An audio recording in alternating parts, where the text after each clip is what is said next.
Greetings, esteemed guests, and welcome to a randomizer that I don't always get to commentate much. This is the Minish Cap randomizer, and we have two runners pretty much ready to go in Nesman88 and Daxum El Hunt. Hopefully I've said that correctly. Greetings, everyone. This is Wolfman2000. You may also know me as Danstad. We have Romstein and Tamaltok tracking for you today. Unfortunately, we don't have room to fit all of the runners in this weekly, but I think we have a good representation today. I see our runners are decked out in the latest of silver tunics today.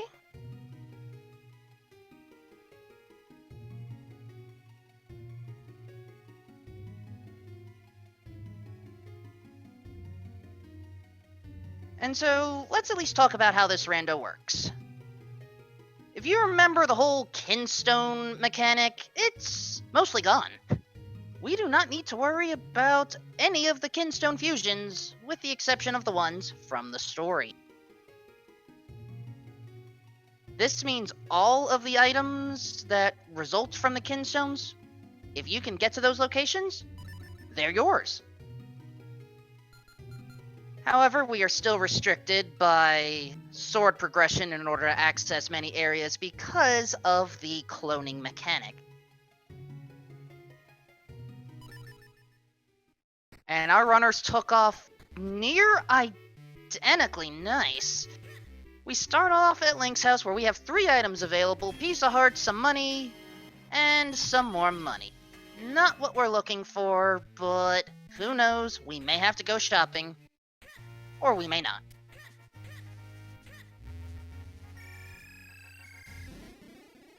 This is one of the kinstone warps that I talked about earlier. We are in the Wind Tribe house, where we've already filled up our wallet. Unlike Link to the Past Rando, we have to build up our wallets here, and we only start with 100 rupees. And having a single green rupee is not going to help our causes.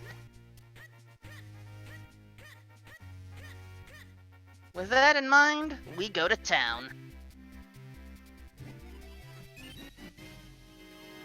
The lady next to the cafe has given us bombs, but we can't use bombs until we have a bomb bag. Why? This isn't Zelda 1! Hello there, flippers! Looks like we have to go to Julietta's house later. Also, what was in that shop? I had missed it. For now... Alright, Karlov's reward, we don't need the 20 rupees, that's good to know. And eastern side of the sewers, piece of heart, but we'll come back. Maybe. Daxum is checking out the treasure trees. And an early flame lantern. Ooh, that's going to be motivation to go back to town. Not just town, but to the Minish Woods, too. And thank you, chat, for confirming there was one item worthwhile in the shop. In the meantime, the other treasure trees, right now not providing too much. I spoke too soon, we gotta wake up, Mushroom. Another reason to go back to town, even if it's only for... 1 check.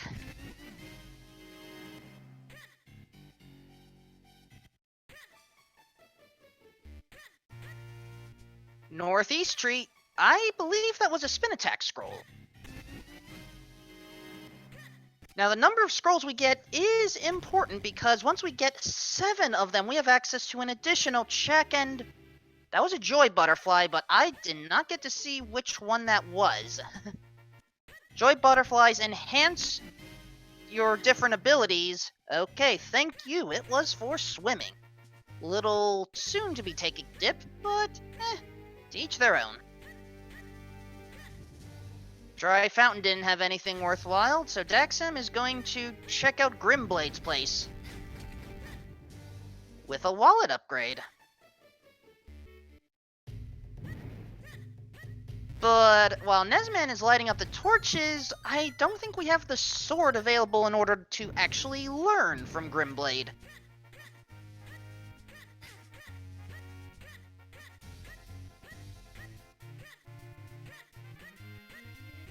And so to Lon Lon Ranch we go for Daxem. Looks like Nesman is following the same path. We have access to the pot item inside Malon's home. This is one of the few times with our current settings where we will ever find an item inside of a pot. There are more settings that allow... Ooh! Empty bottle! Once we get ourselves a sword, I believe that means Mount Krenel will open up.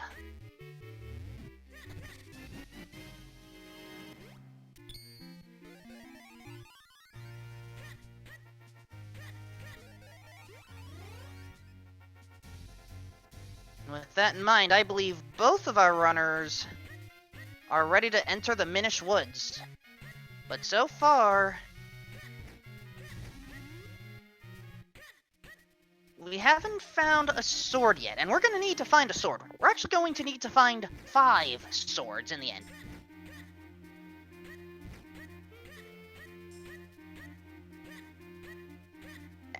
And as folks are discussing, okay, Karlov, you really want us to go get those 3 items for you? Fine, fine, we'll do so.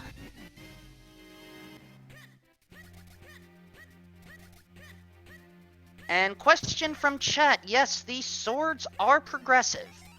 We have to build our way to our 4 sword as we receive some health. Health is an important requirement in this game. One of our item checks is gated behind 10 heart containers, and there are 20 in total. So our runners are going to be relatively healthy by the time we finish.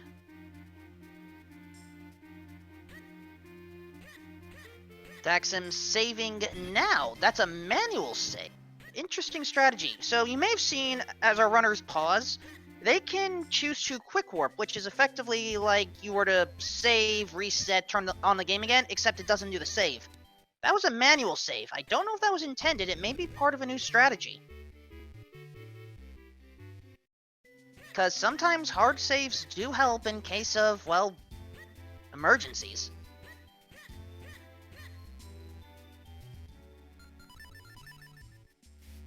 And here, Daxem is doing a reset, taking advantage of this. And, oh, that is where that comes in handy. Daxem is already out much quicker. I'm gonna have to borrow that for next time. Thank you again, chat, for pointing that out.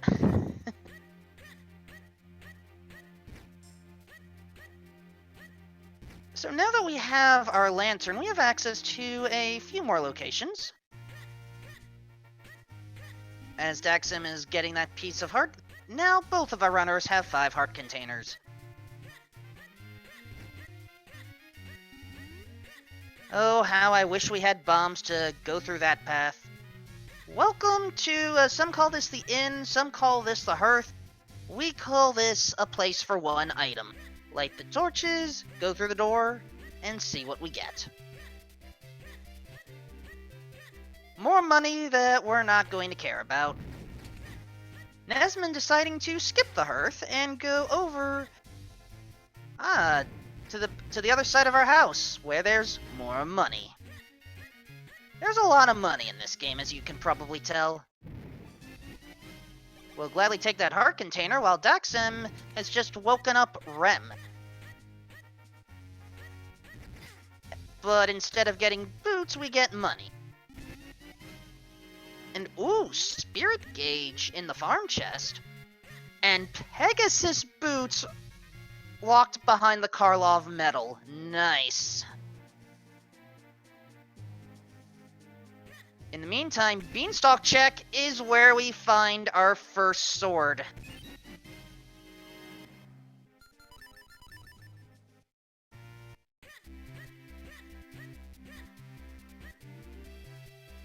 So, some of you may be wondering, how is Daxem actually running?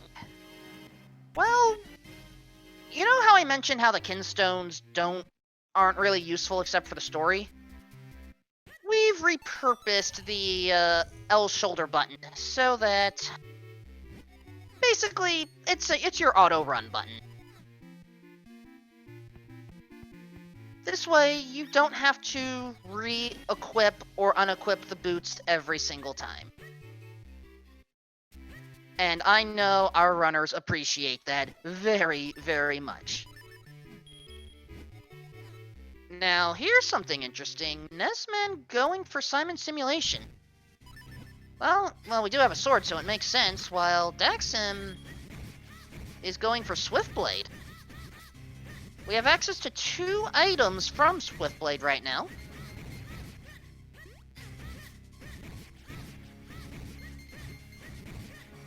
First one is a heart container.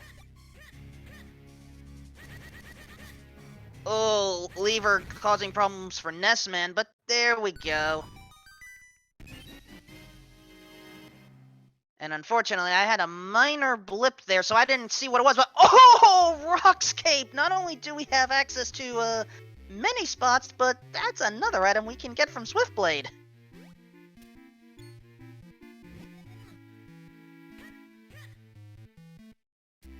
And okay, apparently we got down thrust from Simon Simulations. But the bigger thing is that cape.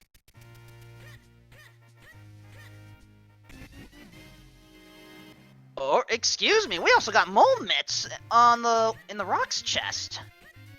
We're just getting everything right now.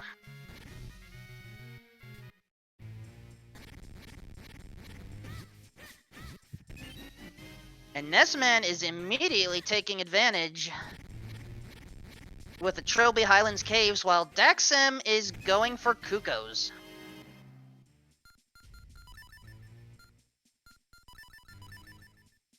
So we don't have to go through all 10 levels, we just have to go through the last one, but the last one is still kind of hard. You have to get 2 golden Kukos and this normal one.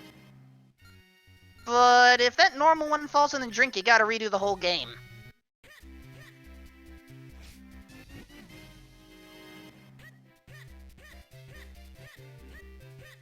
And of course, this golden Kuko is a little bit temperamental here.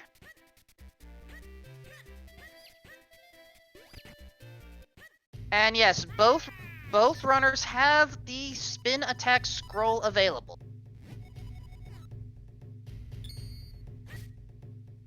Kukos didn't provide anything, so perhaps visiting Karlov will give us something. Okay, we will take the boomerang. Boomerangs are progressive in this game. I personally like the magical boomerang, or whatever the second level one is, myself. Because you get to actually aim where it goes.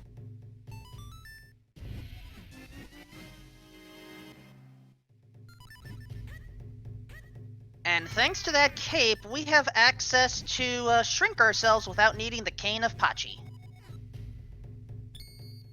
Which means the vast majority of the Hyrule market is available to us.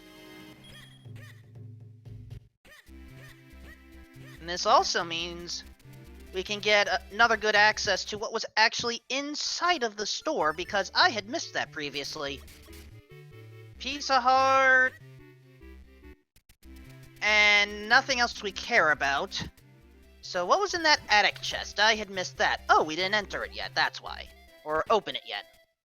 Another piece of heart. So the wallets are not going to be too helpful today. Most expensive item we would need to purchase at this point would be worth 100 rupees, and, well, we don't need any wallet upgrades for that. Hopefully that will not make those that play Ocarina of Time Rando too upset at us.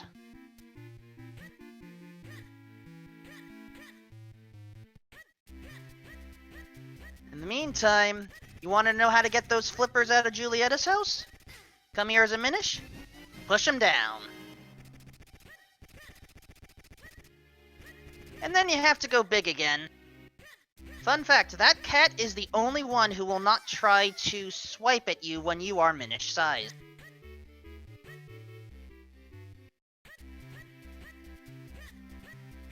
Oh, the 100 rupee item? That is, well, that's actually accessible right now. We have to go to Syrup's hut. And actually, that may only be 60 rupees if I'm looking at my tracker notes correctly. Could have sworn it was more expensive, but I may be misremembering. And, yes, there is a Minish Cap Randomizer.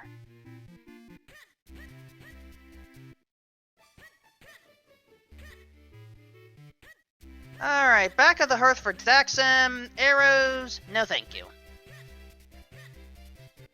Bakery had arrows as well, so I don't think we'll be going in there.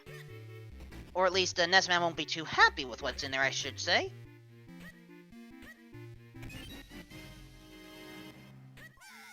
And now we can swim.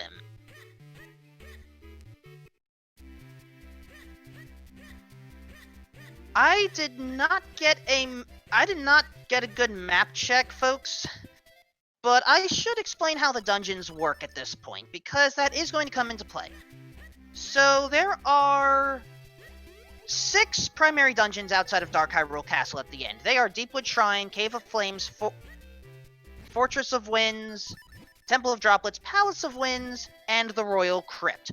4 of them will have elements, and we need to beat those 4 dungeons in order to get those 4 elements. The other 2 dungeons may or may not have anything good.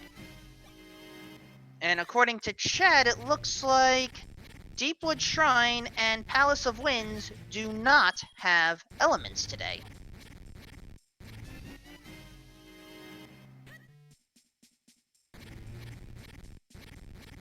As far as, does each element do anything special? To my knowledge, individually, no. I want to say some of the rewards that can be gotten from beating dungeons are tied to the dungeon more than the element itself. However, that may have changed since last I messed with this rando.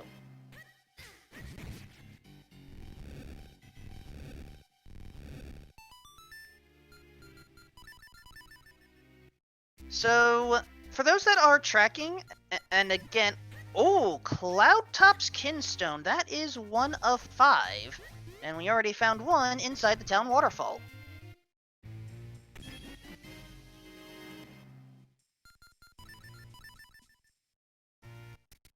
Ringing the bell doesn't give us too much, but hey, at least we've mostly cleared out the town. We're just leaving 1 or 2 checks behind, but considering they involve cats, I don't blame them.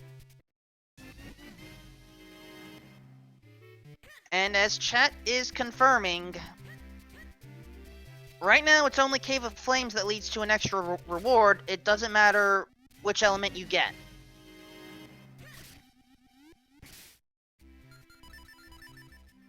So if we're not marking any specific elements, don't worry too much. The important thing is Deepwood Shrine and Palace of Winds. They do not have anything that we care about. Great Blade, what knowledge do you have for us today? The knowledge of explosives. Not what we're looking for. And yes, Tamaltok, that was Cloudtop.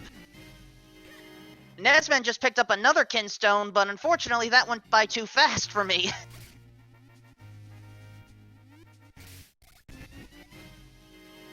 And, ooh, Rockbreaker. That's a nice find.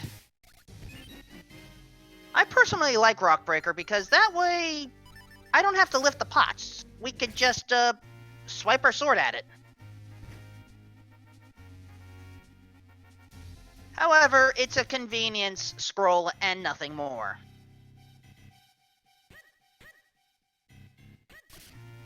Alright, so Daxam is likely going to get the Kinstone piece that Nesman just picked up. Maybe it was Cloudtop as well, if I'm looking at the trackers correctly. Again, I wish to thank Gromstein and Tamaltok for keeping us up to date.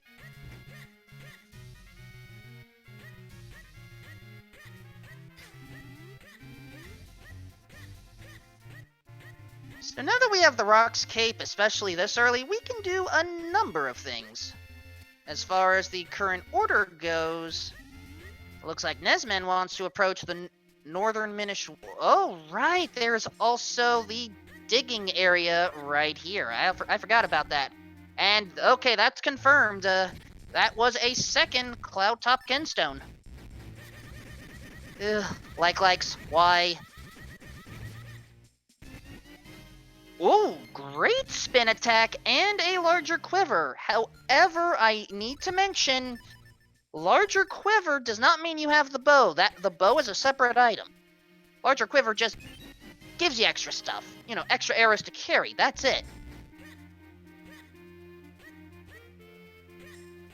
Alright, Syrup, what do you got? Nothing we care about.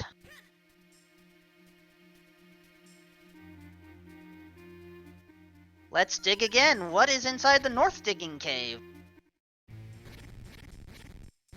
As Daxam can now dig himself. More money, and thank you, chat. It looks like Cave of Flames is fire, as is tradition. Royal Crypt is earth. Fortress of Winds is water, and Temple of Droplets is wind. Oh! Nesman found a bow, but it's inaccessible right now. But we did get a second sword. Second sword at the Southern Lake Heart Piece, so, you know, it's compensation, kind of.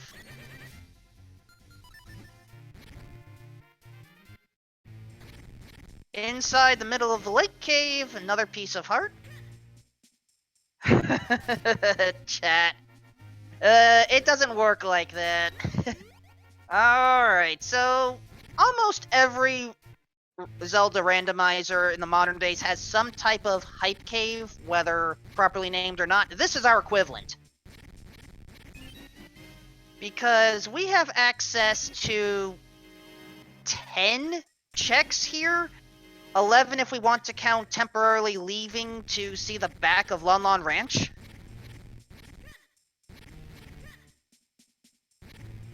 Speaking of Lon Lon Ranch, Daxam going to visit the Goron Cave. We have 2 items available here. Piece of heart.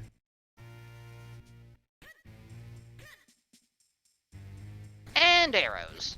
We are getting a lot of munitions, but not the good stuff we're looking for here.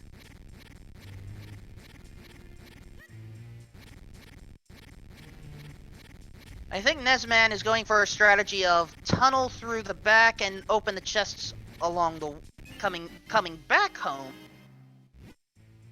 While Daxam is sticking to the ranch right now. And there's your confirmed map check, folks.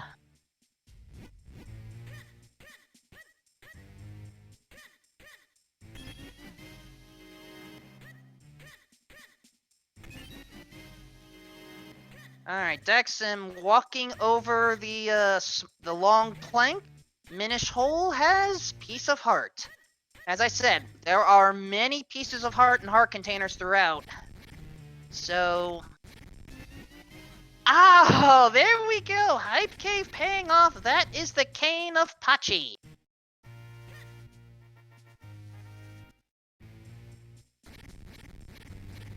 And I just missed what Daxam got there. But I didn't see anything super important, so... not going to worry too much. In the meantime... oh, did I just see a bomb bag right by that house?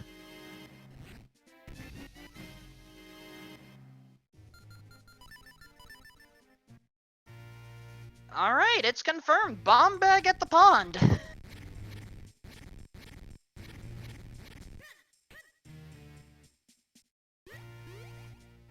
So now we have access to many spots in Mount Krenel here.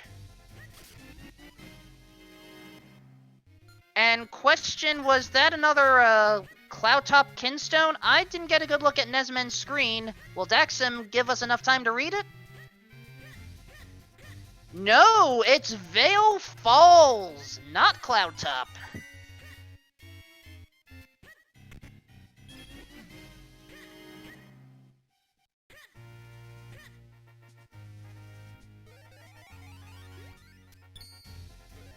And chat is asking if we can full clear Cave of Flames. Yes, there is a Vale Falls Kinstone. Kinstone slot. I marked the wrong one on my tracker. There you go. And yes, it is the one with the crown.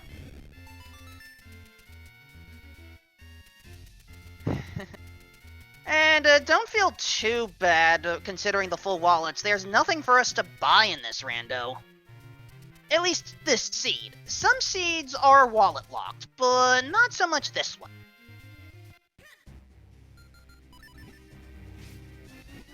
Alright, Nesman is deciding Mount Krenel's a good spot to be.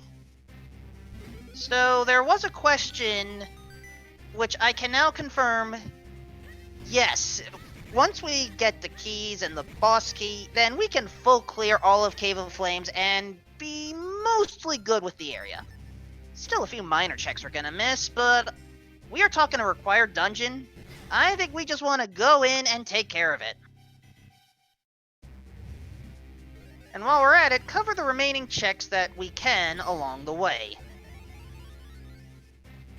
That and we kinda have to stop by the hot spring water that Nesman is about to pick up in order for us to retrieve, well, said hot spring water. Piece of Heart is a bonus though.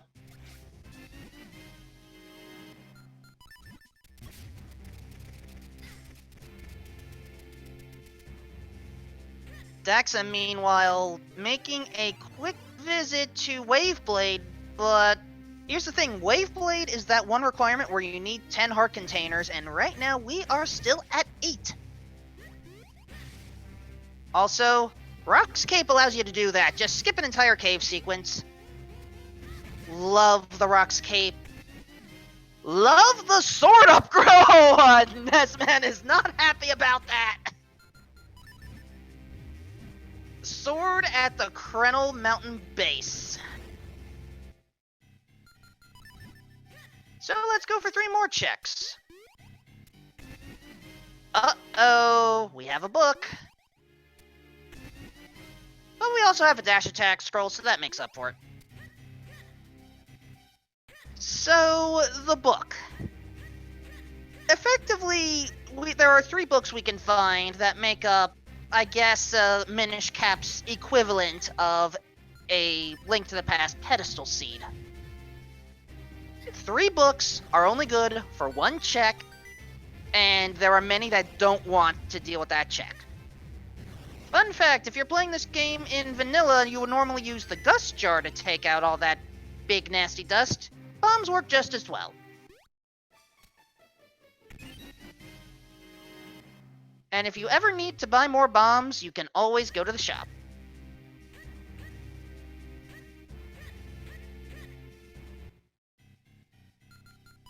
Also, caves like this are wonderful for Rock's Cape. Not so wonderful if we are,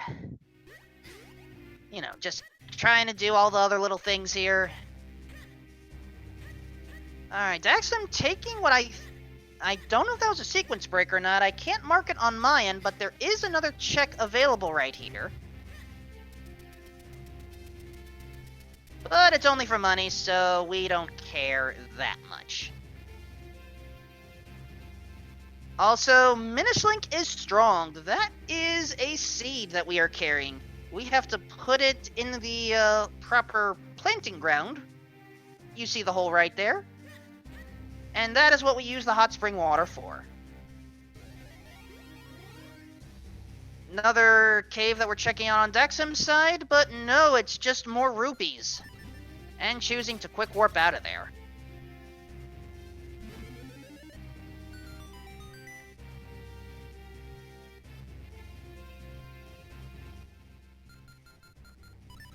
And so what was in this hole? Ah, that's an important trick. If you go down in that screen then come back up, you can sequence break getting that chest, but in this case it's not an important check, so it doesn't matter too much. Fairy Cave didn't have anything important, so it is time for us to... Tech Tyke, stop ruining our fun here. Thank you. Okay. Daxam is deciding perhaps now's the time to dive into the Temple of Droplets.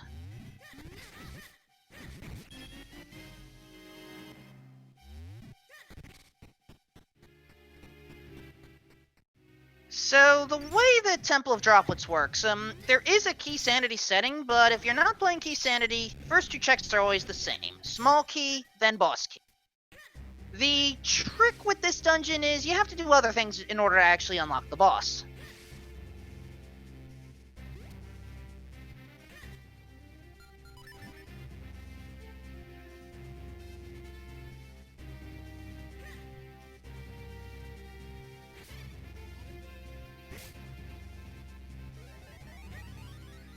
And there is some discussion regarding requirements. You technically need the power bracelets in order to actually deal with that spot. Meantime, Nesman going for Cave of Flames, which we know is fully completable right now. So there's a lot for us to check right now. Cave of Flames has 2 small keys, 1 big key. What order will we get them?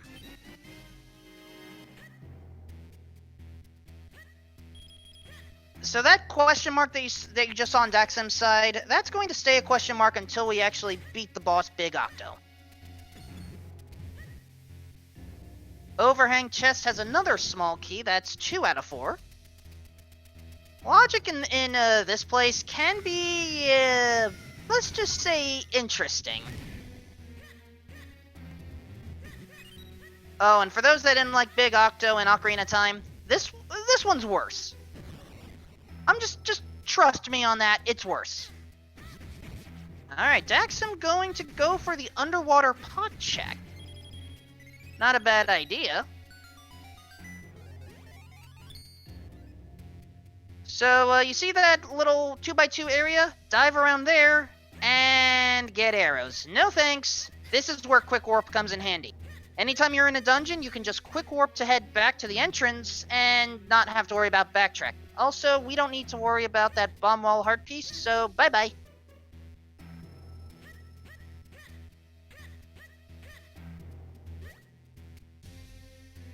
Early compass find for Daxam. And additional money. While we get ourselves a Cave of Flame small key. And the other chest is our boss key.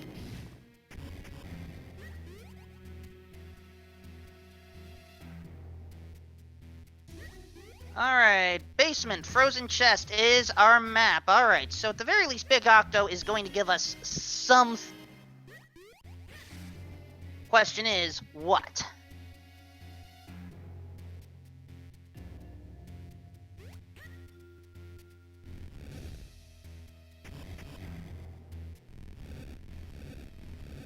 Alright, this free chest right here, that is a piece of heart.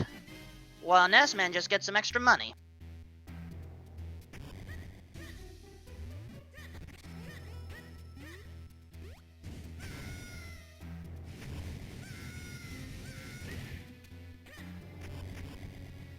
Also, I do not like taking out these scissor beetles. It's been a little inconsistent for me, but Daxam knows how to deal with it.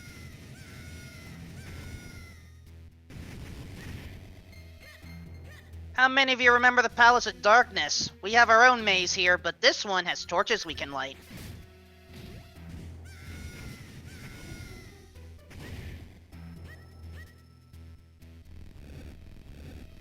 And there is another small key. There is one more left. And in the meantime, the pillar chest gives us our second small key.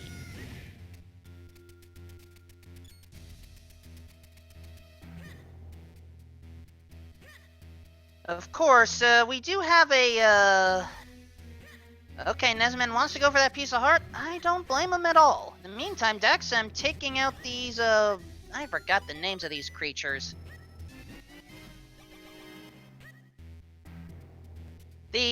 Not the matter pillar, just the roly-poly things. They're gone. They give money. In the meantime, Spiny Chews. Bombs and Great Spin work well for stunning.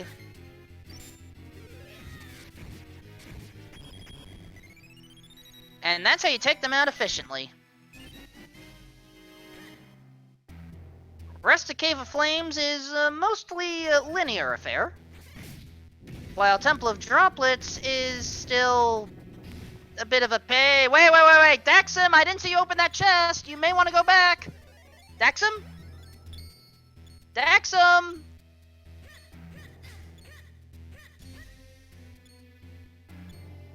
I have to remember that, runners can't hear me. Nor should they be able to hear, but I did not see him open that last chest in the Dark Maze. So, let's at least talk a little bit about routing strategy when it comes to Temple of Droplets. This fight is important because we do need to, gain access to that warp in order to push one of the, 2 switches to open the way to Big Octo. However, with the, cape, we can sequence break our way a little bit and take care of all the other stuff. Alright, this is where the actual ice puzzle chests are. This part is kinda sort of a sequence break, but not too bad. In the meantime, Nessman gets a map. And not much else. And Daxum has decided to leave Temple of Droplets for now.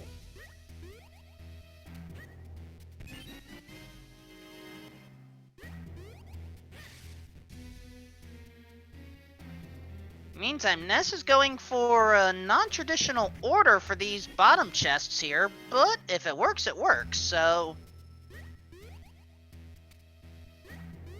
And yeah, with the Rock's Cave, you can do quite a bit of interesting jumps here, as Daxum is quickly stopping by Vale Falls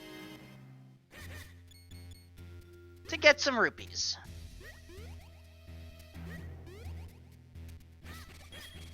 And another bomb bag.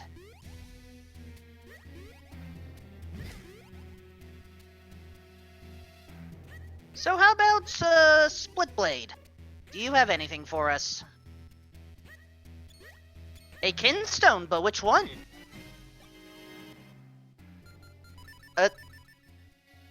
I could not tell. That went by a little quickly.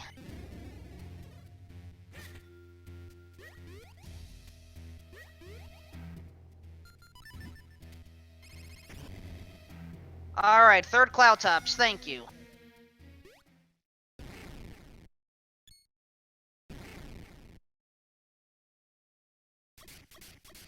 Let me just add to my notes, second bomb bag, Vale Falls.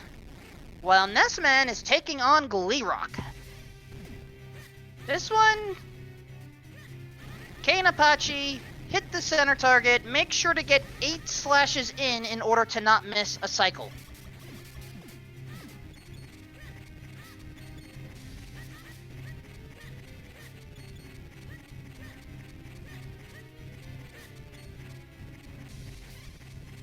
Meantime, Daxum is now going through town to take care of these checks.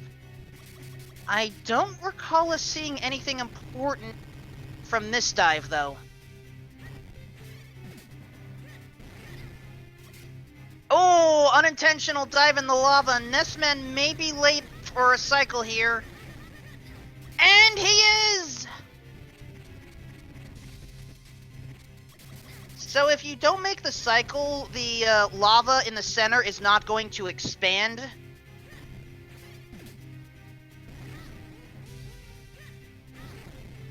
But yeah, 8 hits is all you need.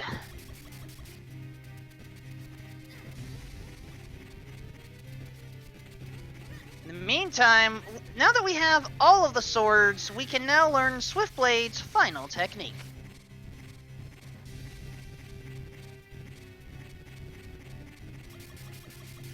Smash a pot, or be told about smashing a pot, gain explosives. Now that we have the power of using bombs, they may come in handy.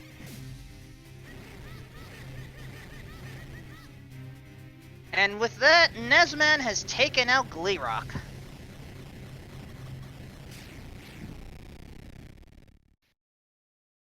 while Daxim is checking out this flipper hole a little bit out of the way. With the grip ring.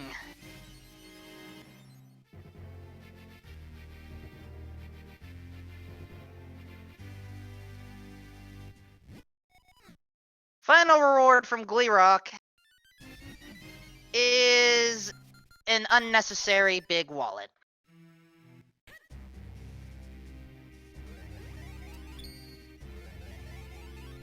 But now that we've gotten our element there,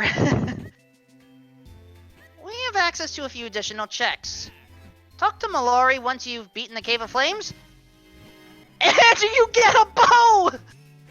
That means it's the light arrows that are going to be at the lake cabin.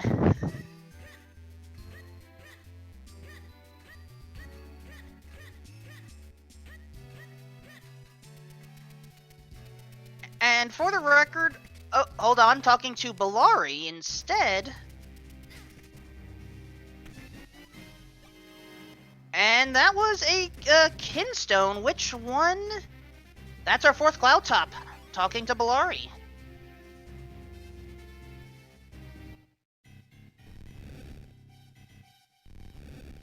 So, I'll try to mention this quickly, but our runners are going through kind of fast here, which is, a good thing, because this is speed gaming, and we are trying to go fast here. Another bomb bag, wow.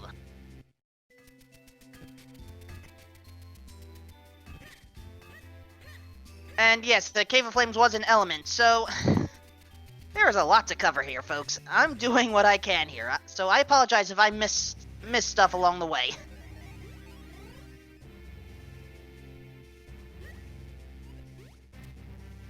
Alright, so light arrows are the next progressive spot from the bow and arrows, but light arrows are not required in this game. You can actually beat Minish Cap without ever getting the light arrows. With that and the way the light arrows work, you actually have to charge it like, say, Mega Man's Mega Buster, which is kind of appropriate considering this game was actually partially made by Capcom. So I guess, had to include something from Mega Man.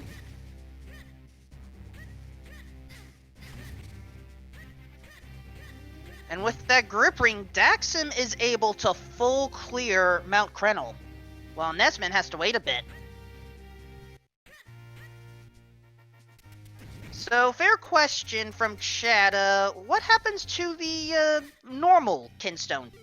There are 3 settings for the rando. We play with the setting to where we don't care about the normal Kinstone fusions. You just have access to those rewards straight away. Because we do not want to spend time with the whole fusion aspect. We just want to go and get the rewards.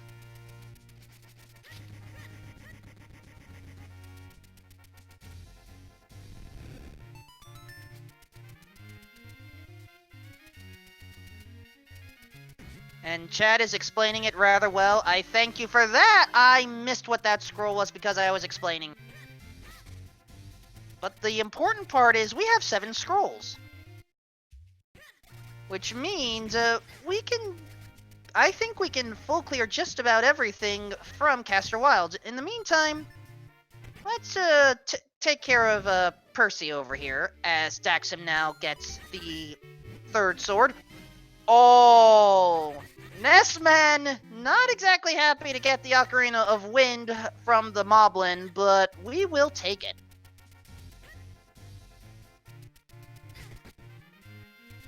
And for the record, that was what I was missing this entire time. It was the Ocarina that allowed you to get some of the spots that I couldn't click on my end.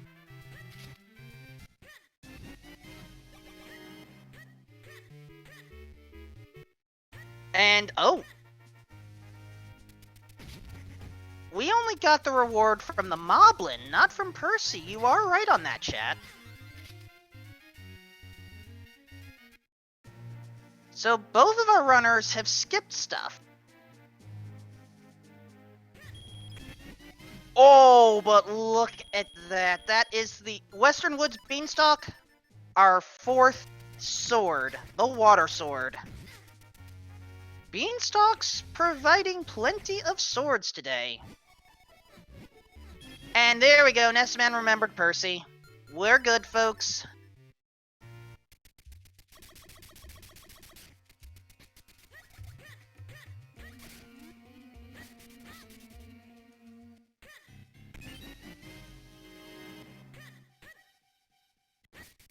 Alright. Castor Wilds is a very busy, chaotic place. There have been videos regarding how to route this area, and even I forget how you're supposed to do it. Hey, another bottle.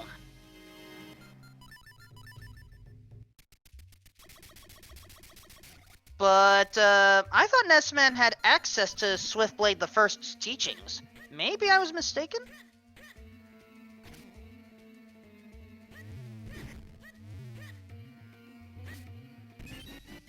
In the meantime, Daxim is now going to visit Greyblade once we take care of this little cloning puzzle. And that was another kinstone, I didn't see which one, as Daxim gets the small shield, and the power bracelets, and the gust jar! Greyblade, are you gonna make this 4 for 4?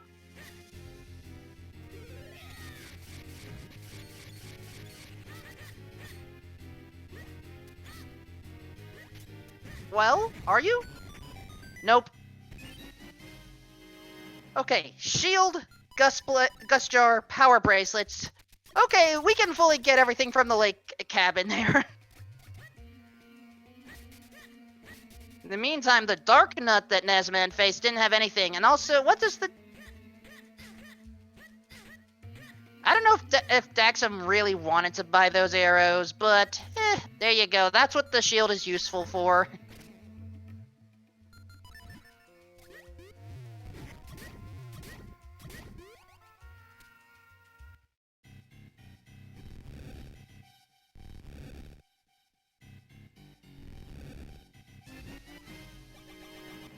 Nesman's still clearing out because there's, we want everything possible. Alright, Scarblade, give us something good.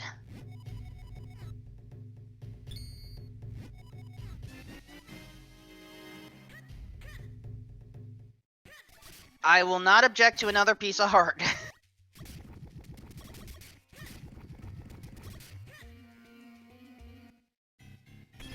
So, fun fact, between our two runners, we have full primary inventory. All 12 of the slots are covered.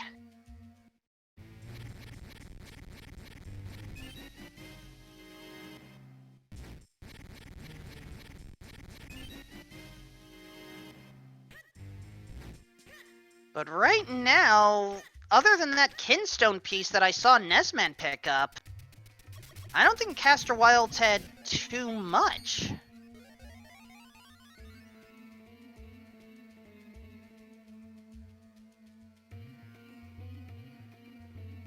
And yes, no matter what, you have to wait for that lily pad to come back. You cannot catch it in time. It annoys it annoys all of us. Don't know if that makes getting that piece of heart any more worth it, but can't win them all.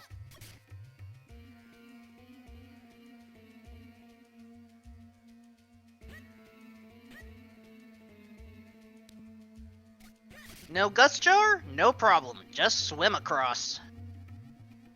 This is where having the flippers comes in real handy.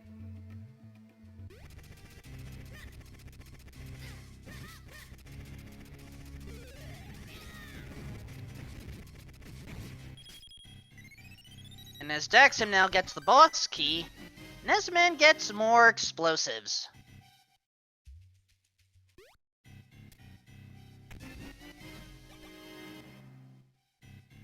Nesman the first to have 11 heart containers. Again, we only needed 10 for that one check, but we've already covered that.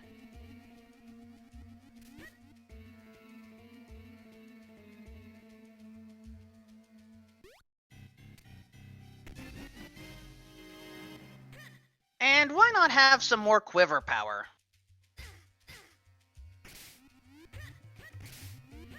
I believe we can get up to 99 arrows and 99 bombs, but it is kind of rare to need it.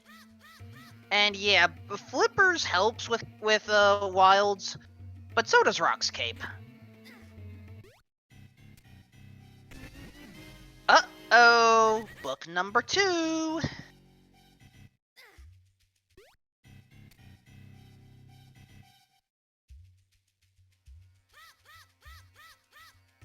Okay, fair point, fair point. No, you can't jump as a Minish in this state, but Flippers do help a lot, no question. Alright, time to make what many call the Caster Wilds journey. You have to go all the way around to the southeastern Minish hole, where you have 2 items available. Some consider this a bit of a hiking trip, as chat has just pointed out.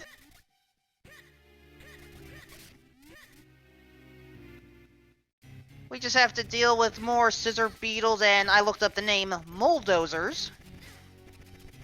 And we can see the item in the back.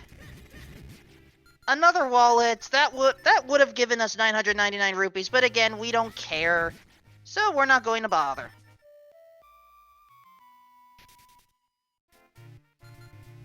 Alright, we have called the bird, not a duck or a goose. I know how some of you are, but no, not this time. This bird is a bird. I should know. I went to GDQ myself. That is strictly a bird.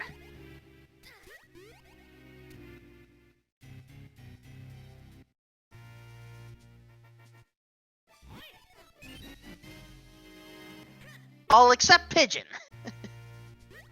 Library doesn't give us much to work with, but oh well. So, fun fact,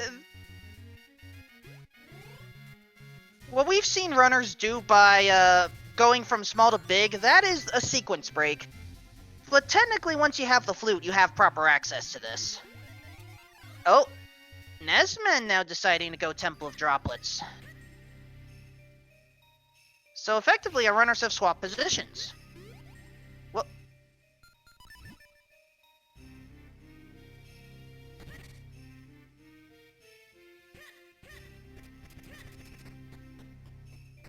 you'll have to forgive me. I thought I saw a minor glitch on my end, but I think we're okay.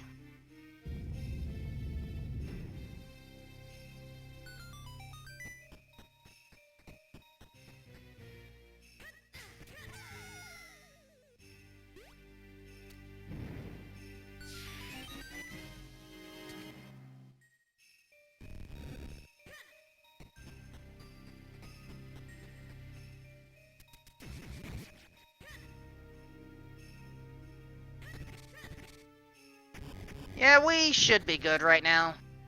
So while our runners are retreading ground, I mean, these two are kicking a lot of butt here. Please follow them. Nesman88 and Daxamelhant. And don't forget about the heroes behind the scenes, Tamaltalk13 and Rumstein. They are the ones clicking the buttons and making sure we stay as accurate as possible.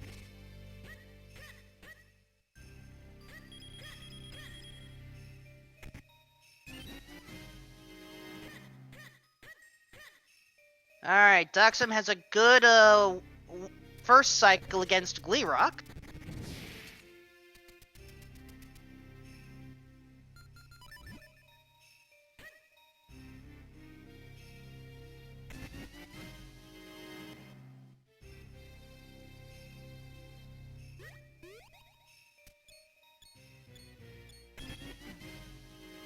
And oh yeah, sometimes trying to get that Cane of Pachi to hit Gleerock can be a pain, but you know, when in doubt, just roll around a little bit, and you'll be fine.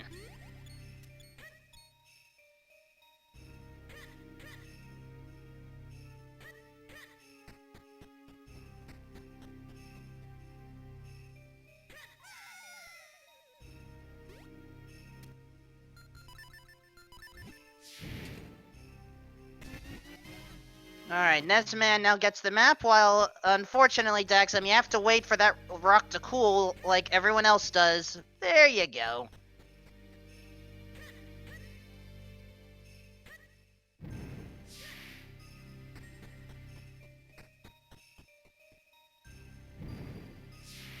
And all that fire goes away. Which means Daxum now has their first element.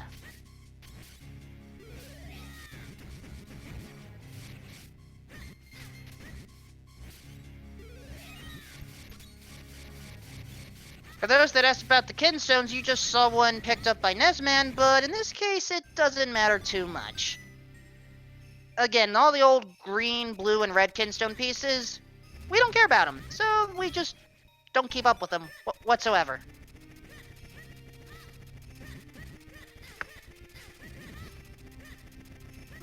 Now, Daxa made the interesting decision to face the boss first.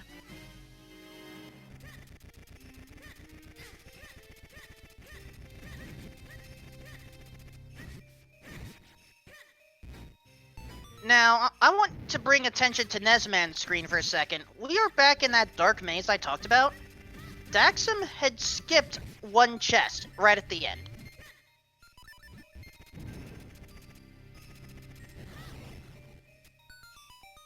And while we've covered, while we've gotten a lot of items so far, we are still missing a few key things.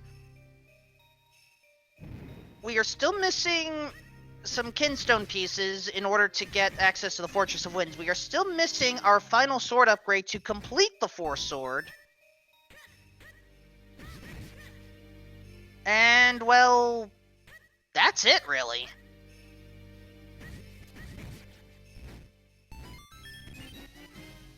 And it was a small key. Daxum gets lucky for now. The reason I say that, the logic expects you to have all of the keys in order to access all of the different checks. But because of our Rock's Cape shenanigans, we can possibly bypass a key or two.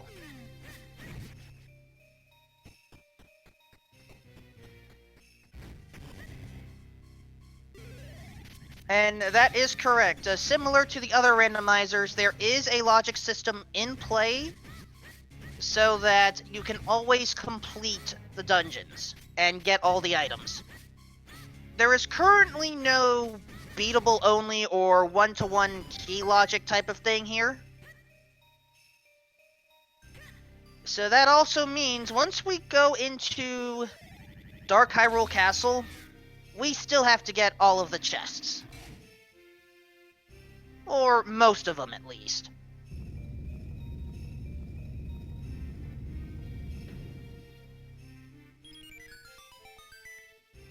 In the meantime, Daxum is going up Mount Krenel right now. This is where that grip ring comes into play. Great Fairy Fountain had nothing. The small chest had nothing. We have 3 more locations we can check up here.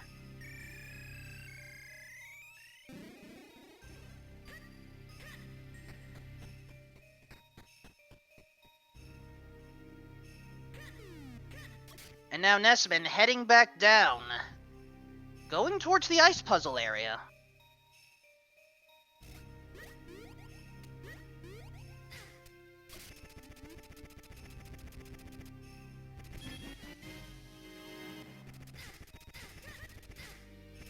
Alright, what's in this beanstalk up here? With the 3rd book. Alright, folks. Do we need to go to the library or not?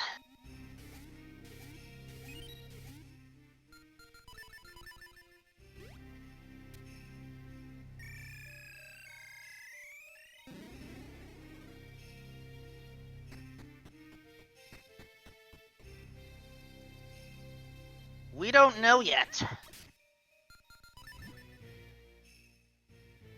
But for now, Mount Krenel is basically done.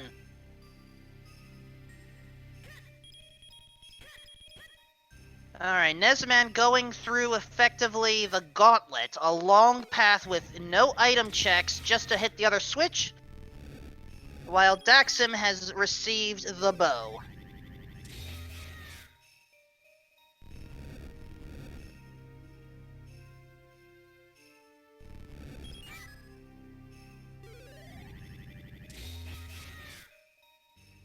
So, fun fact about this randomizer, while we are currently going through, again, this gauntlet, you may have seen that we've picked up a lot of rupee items and that there are many rupees throughout the world. There is a setting in this randomizer called Rupee Mania that makes every single one of those rupee checks an actual check in the pool. So, if you wanted to, give certain locations, 10 or 11 checks just because most of them were rupees in the original game, go for it.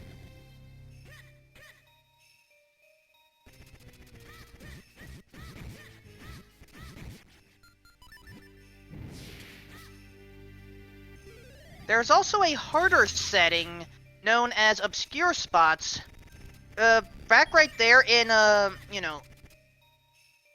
Credal Mines portion, there were 8 additional item checks, and you would have to use the mole mitts to dig them up. Effectively, when you're not digging into the walls, the mole mitts it's a shovel. So there are 8 specific dig spots where there could be items.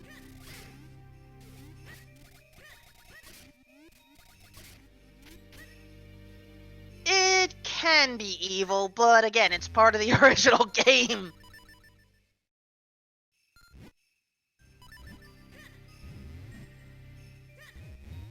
Alright, the red warp has been active. Every dungeon has 2 warps, with the exception of Royal Crypt because that's so short. Effectively, blue warp is the first warp you would typically activate in your original game.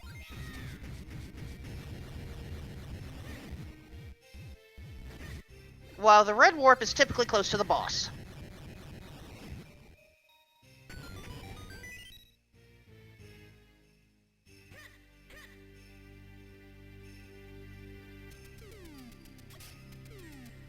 And of course, if you want more traditional chaos, Key Sanity is also an option.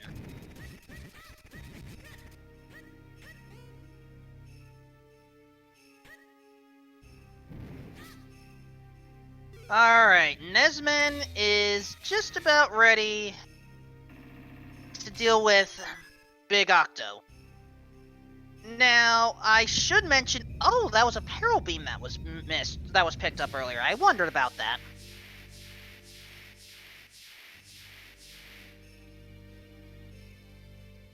And now So, here's the thing. We're going after Big Octo, but we are leaving 2 checks behind, most likely. The first one was that frozen pillar chest to the left of the ice puzzle. The second one is the blue giant chew.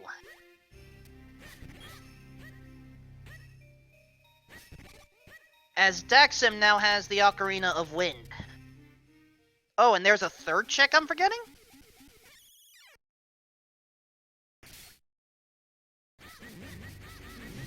Oh, that one! Right. I always forget about that one. Alright, Big Octo is evil. Let's just leave it like that. First phase is simple. The second phase is annoying, as Daxim now gets the Water Blade.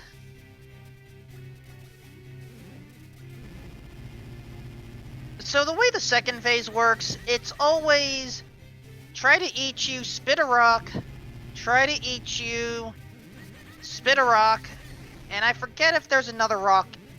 There is. So this final phase, once you burn off the flower once more, it's entirely random. You may get 3 rocks in a row, that's the best RNG. You may have to avoid being swallowed. You may have to watch out for random darkness attacks.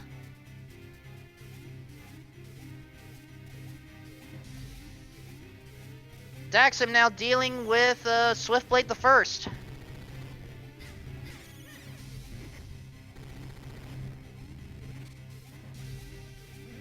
And just a piece of heart. Oh, Nesman gets swallowed. And you could get away with 0 darkness actually, but in this case, Nesman didn't. As Daxam picks up. Ah, so that's our first Caster Wild Kinstone. It was the Joy Butterfly location. Alright, so that means Nesman also has that.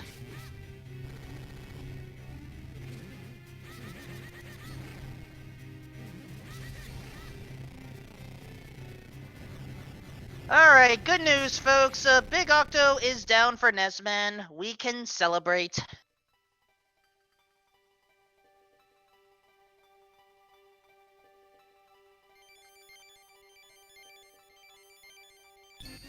With that, the wind element is claimed.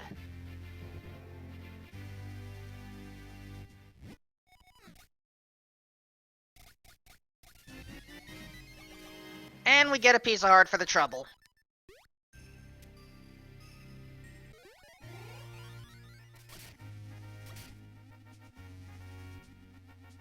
Alright, thank you, chat, for confirming how that behavior is supposed to work, but...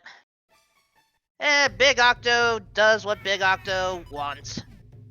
There's no way around it.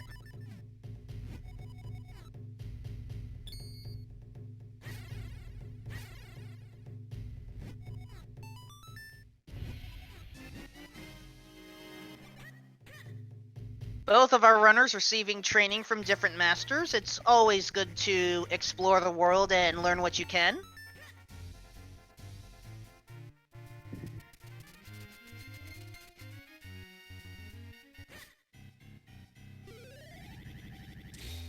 Nesman going over... makes sense to go to the Lon Cave. We have 2 items we can get here. One in this random spot where you don't see a crack in the wall, but if you use your sword and poke at it by holding the sword, you can hear the echoes. And I missed what scroll that was, but at this point we have all the scrolls we're going to care about, so... not a big deal.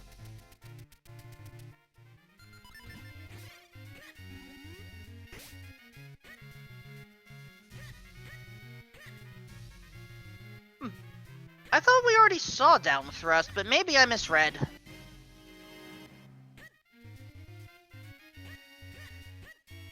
There you go, Nesman. You don't start... You only start with 10 bombs. It's worth getting the extra bomb bag regardless.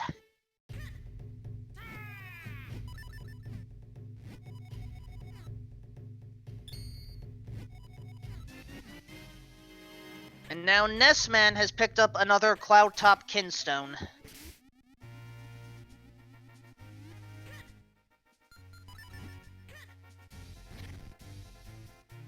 So regarding where we should go at this point...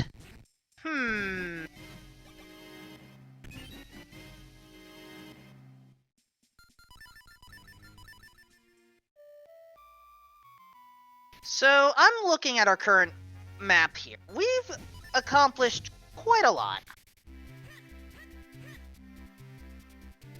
A part of me wonders if we should consider making an early dive into the Cloud Tops area, because there are many checks we can do right now. We have access to the Water Blade and the Vale Falls Kinstone. We have the Rocks Cape, so we can shortcut a lot of it. But at the same time, we may consider the Royal Crypt instead. Admittedly, we are missing the Graveyard Key, but Dampe has been known to either hold that key or hold a fetch quest item to get that key. So, there are many ways we can go, as Daxam just stared at that book for a little bit longer. And, oh no, Nesman sees the grip ring, and lets his emotions out.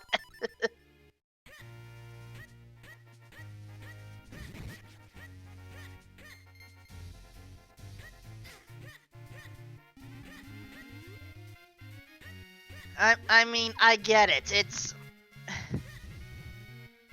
No one wants to go up Mount Krennel a second time.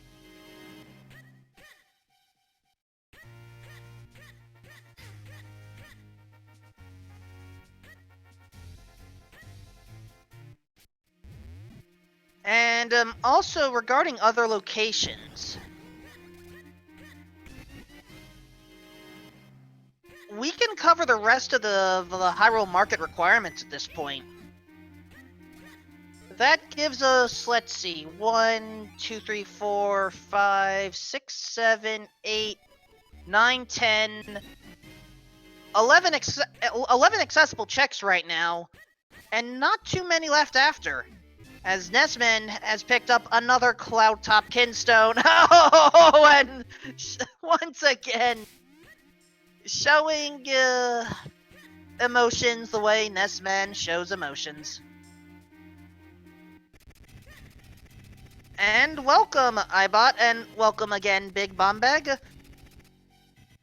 So, we know our elements are in Cave of Flames, Fortress of Winds, Temple of Droplets, and the Royal Crypt. Right now, we are missing the Graveyard Key and the Force Sword. Oh, and the 2 more Kinstone. Actually, 3 more Kinstones. So yeah, we are missing 5 items in order for us to finish this seed as quickly as possible.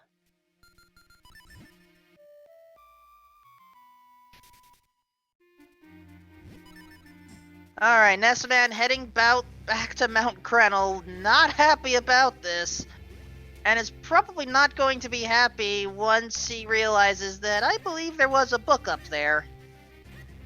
And also, stacked Grimblade coming up.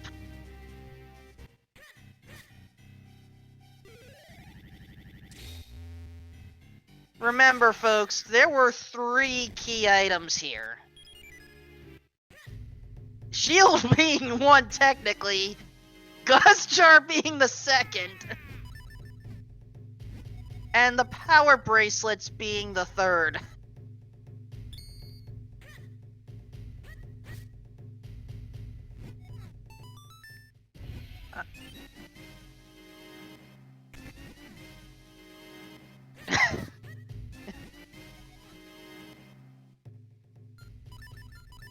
Oh no, Nessman! Don't take out Grimblade!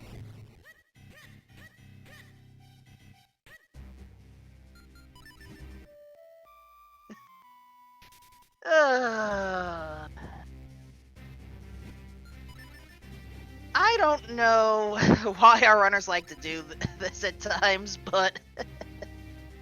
Alright, here's one of the missing checks from Temple of Droplets.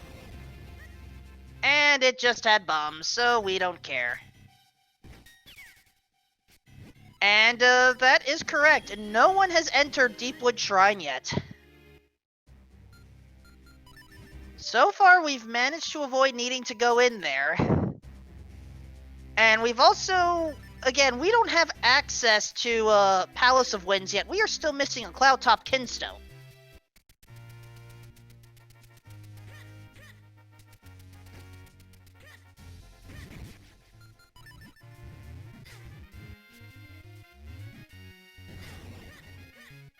Alright, Daxim is now going against the Matter Pillar. Oh, almost had a... Aw, we couldn't get a 1 cycle. 1 cycles are kind of tricky against Matter Pillars, at least in my opinion. And wait. According to chat, Nesman now has access to Cloud Tops. I didn't see the 5th Kinstone.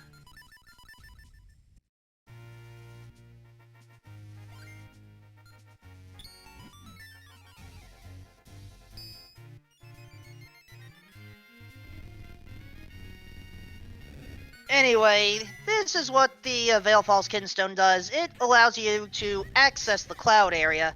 But again, Palace of Winds is... okay, I see where the confusion came in. Thank you for clarifying. Oh, that was a Kinstone. And I could not tell what that was.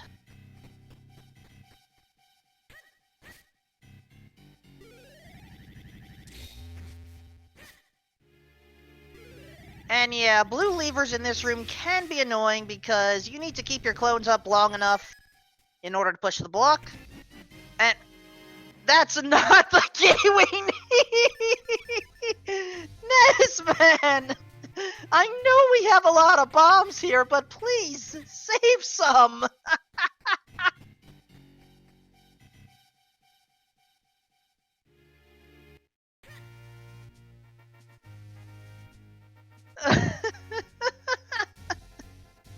There are two keys in this game, outside of the dungeons.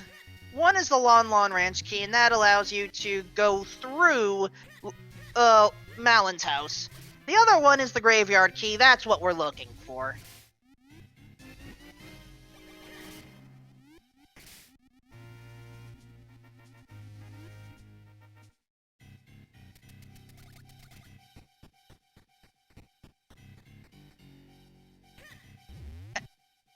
Also, we want the gray key to be shown, not the gold one. Sorry about the confusion there. And alright, that looked like faster charging there. Oh yeah, if we don't have the Lon Lon key, just turn it off then.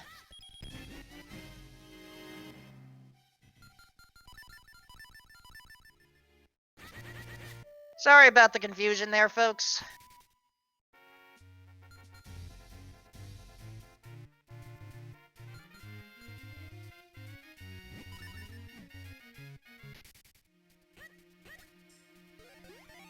Alright, Nesman back in the forest. I think we're finally going to see Deepwood. Wait a second, I did not know you can go through that way.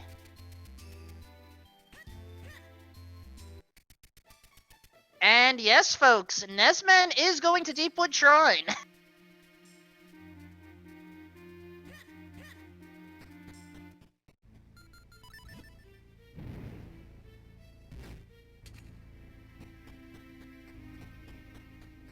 So, upstairs chest is the first one we typically see. Piece of heart, no thanks. I mean, thank you for the health recovery, but not what we're after.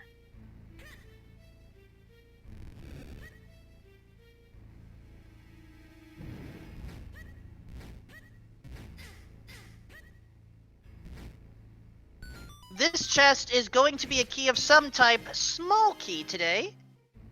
So we have access to most of Deepwood Shrine immediately. In the meantime, Daxam is... Did Daxam take out the blue chew yet? I did not see that.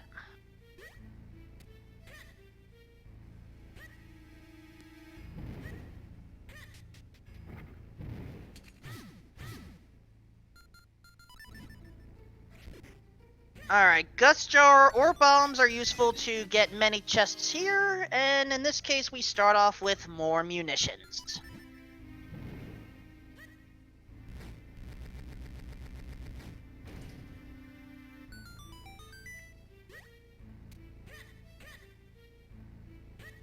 Now, which way are we going to go first? West side first? Not a bad idea. We don't need you, Mushroom, but we appreciate you nonetheless. Compass found, not what we're looking for.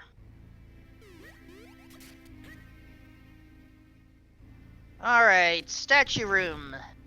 While Daxam is taking out Big Octo. And there's our big key. And Nesman is deciding enough is enough.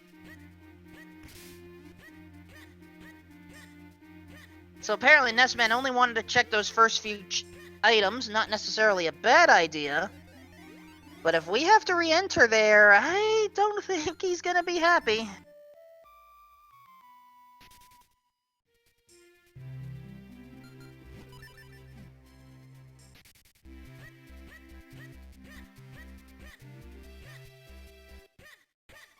Okay, folks, get your equivalent of pedestal hype in the chat because we are turning in not yet.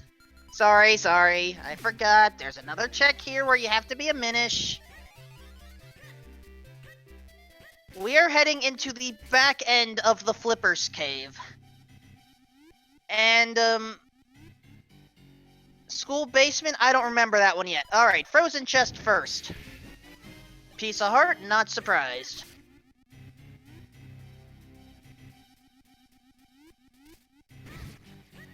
So, how about the scissor beetles? Oh, it was Daxon that has all 3 books? My apologies.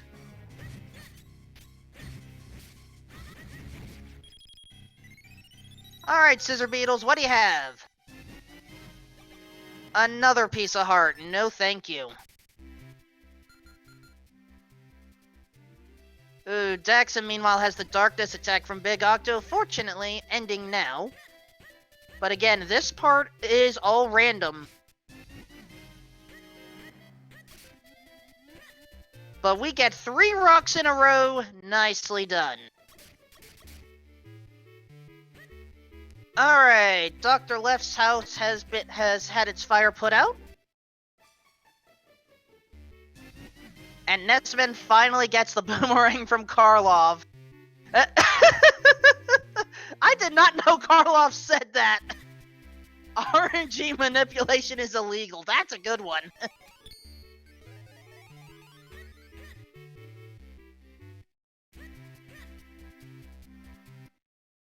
Alright, let's actually, No, we gotta push them together. There is an item that we have to make fall down from, Dr. Left's, rooftop here. And it's that green book that's going to turn into something else through the power of magic. Alright, now Daxum is going for the, blue... the blue chew fight. While Nessman brings the book down by Dr. Left. And it turns into a piece of heart. Not what we're after. Which means our next journey is going to the cats.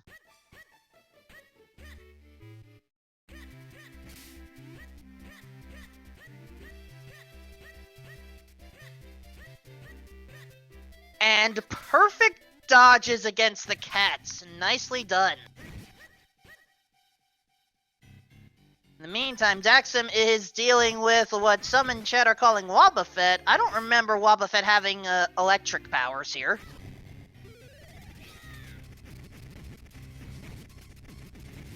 But yeah, works like the Green Chew and Deepwood Shrine. Use the Gust Jar and bring it down. One more chest left in Nessman's area. And no, not what we're after.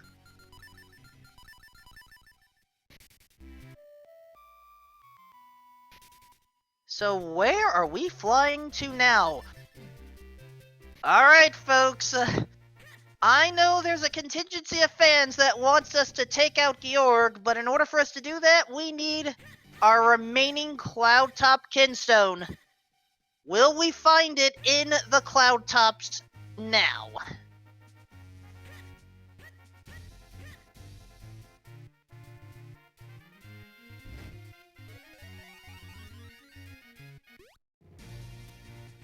This area right here is kind of vast. There are 8 general areas for us to go to find our to find what we need. First one, not important though. Daxum, meanwhile, back in town and going to push this block out of the way. We are going to see what is inside that center chest. And oh, okay. Nessman has 2 Caster Wild Kinstones. I missed where that other one was. Ah, thank you. That's why I said 8 geographical areas. Alright, Town 1 had nothing important, so... Alright, Battle of the Piranhas. Just have them jump down. And our final bomb bag.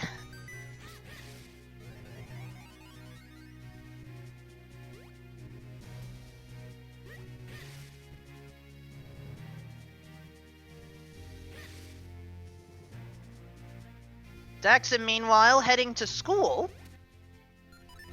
Alright, our 2 for checks are right here. Another green rupee. And a piece of heart! Daxon finds the Caster Wilds. That was where it was, at the school.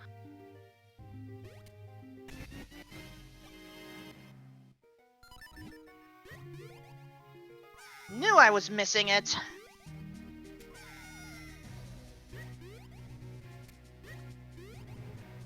And in the meantime, what was up here on top of the school? Arrows, no thank you.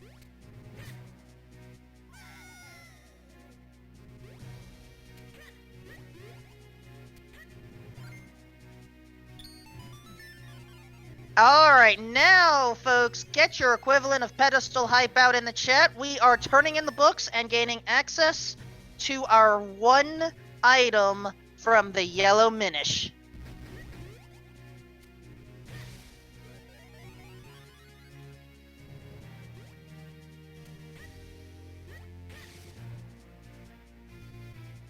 As Nesman is just soaring above the clouds right now. Not much of a care in the world. But still not happy about only getting arrows there. Alright, here we go. Piece of heart, the dream is dead.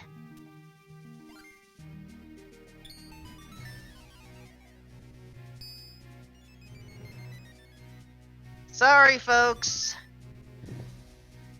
Couldn't roll one for you this time.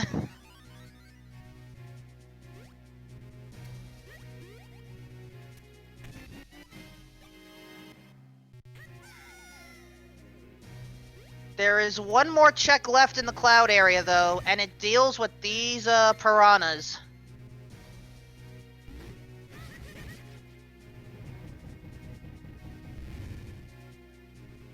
And it's not here.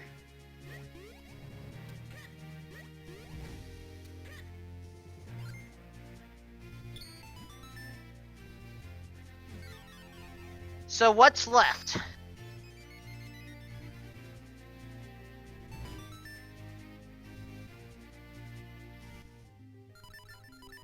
We still have access to the Royal Crypt area front half, and that, I think, is where Daxum is going. And yes, the rest of Deepwood Shrine is possible. But for now, Daxum is going to the Royal Crypt area, and it looks like Nesman has the same idea. Oh, nope, not yet. We still have some things to take care of in the gardens.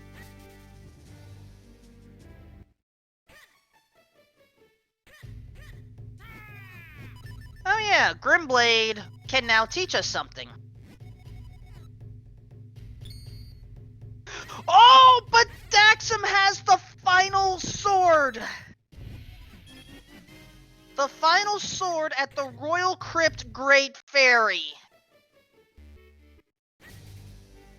However, because of how our item distribution is, we may require that 4 sword in order to get the remaining kinstones. So this isn't over yet.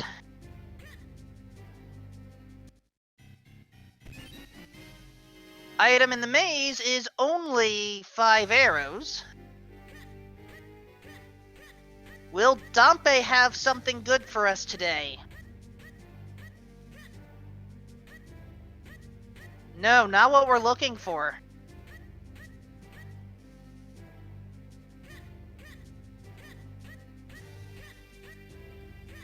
So again, while getting that 4 sword was nice, it's still not what we're looking for. I mean, let me rephrase. It is what we're looking for, but we need the kinstone pieces now.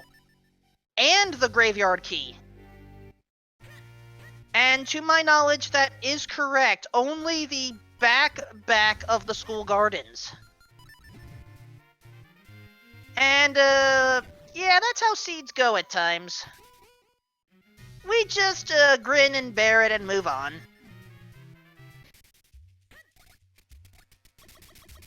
Nesman finally remembered Swiftblade the First. Either that or I miscounted the number of scrolls they had. And remember, Nesman picked up the Lon Lon Ranch key, not the graveyard key.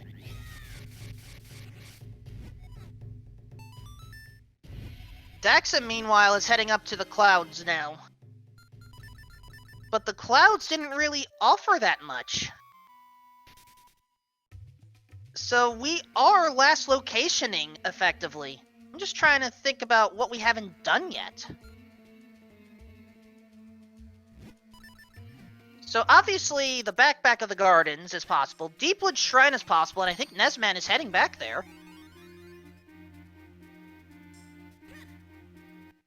I forgot if we covered the North Minish hole in Northeast Lake Hylia. And I don't remember if anyone got the Minish Woods Great Fairy. And, oh, Daxum didn't like that key either. And, okay, we do have confirmation in that... Apparently, I had missed where the third Caster Wild Kinstone was, but we are still missing a Cloudtop Kinstone and a Graveyard Key. But for now, Nesman is deciding enough is enough, let's take out a Big Chew. Say hi, Big Chew.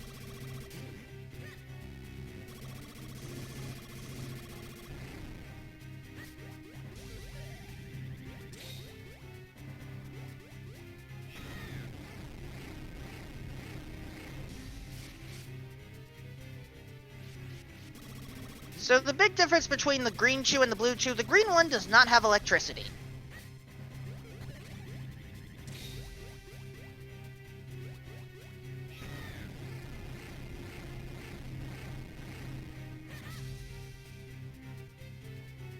Alright, Daxum going to the gardens. 3 checks here. We just have to form our 4 clones and see what we get. Strike 1, piece of heart. Mirror shield optional only, strike 2. And strike 3, bombs are out. The mirror shield would have been much more useful against Big Octo, but we don't get it here.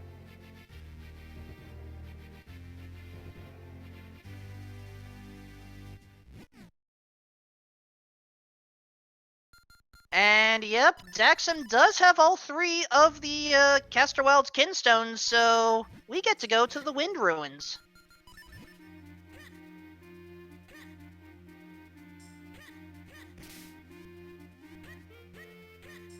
And Nesman is deciding once again to not full clear Deepwood Shrine.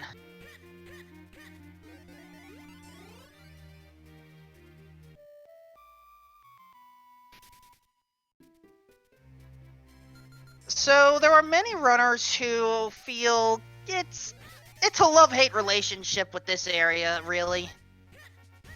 Many don't want to come in here to die for progression. They want to just be able to clear the dungeon, move on.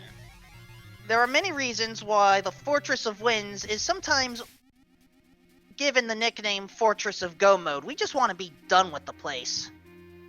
But nope, we are still having to explore for checks.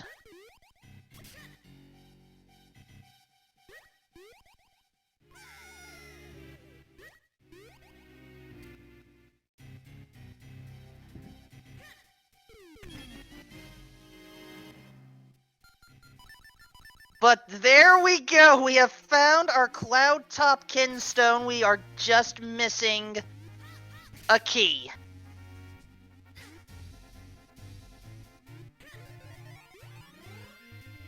We are missing 1 graveyard key for Go Mode. Or at the very least, No Mode in our case. Beanstalk not providing this time.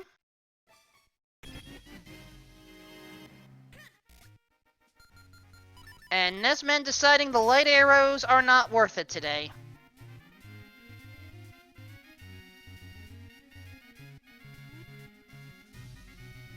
Okay, now we get to actually see what was in this location, because I missed it from Daxam's side. What is inside the northeast Minish hole here? Just money. Okay, we don't care.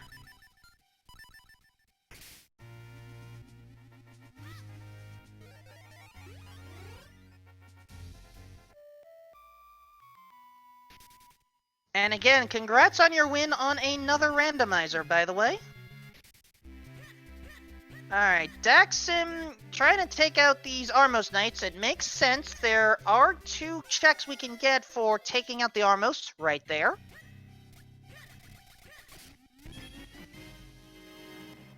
But first we're gonna turn this statue off.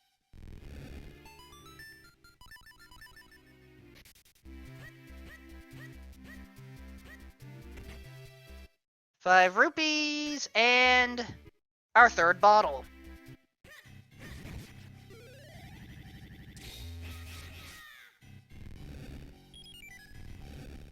And then in order to actually enter the Fortress of Winds, we have to defeat all of the non-golden enemies. Just like that. 1 more chest before we enter proper, and it's more money. Alright, let's... I see what's going on. Enter and exit, reset the spawn point, and then go after the 2 Minish locations over here. Now that's not a bad idea for a time save.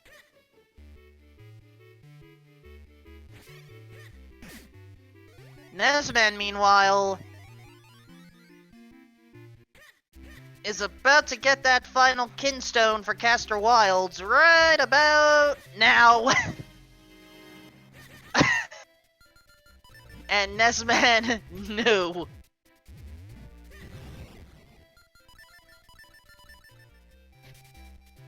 That's just the short of it, Nesman, no.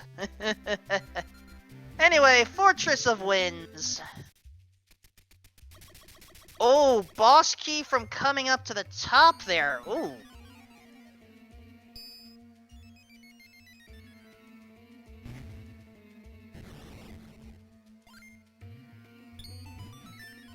I'm actually going to swap views to make this easier on me.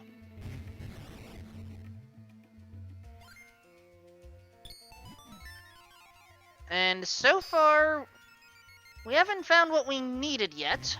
2-lever room not providing. And yes, a graveyard key is what we need. Nesman, though, was about to pick up the final Cloudtop Kinstone. And it's just a hunt for a graveyard key.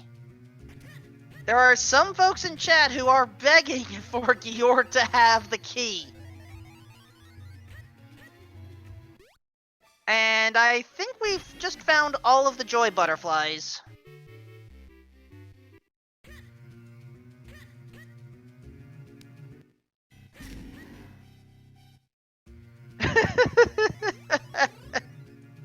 Oh, chat, thank you for helping with this.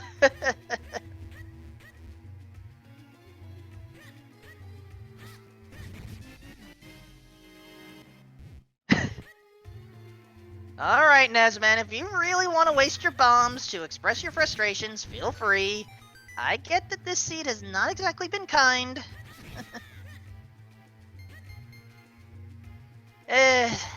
Again, this is how randos can go at times. Sometimes you get what you want, and sometimes you don't.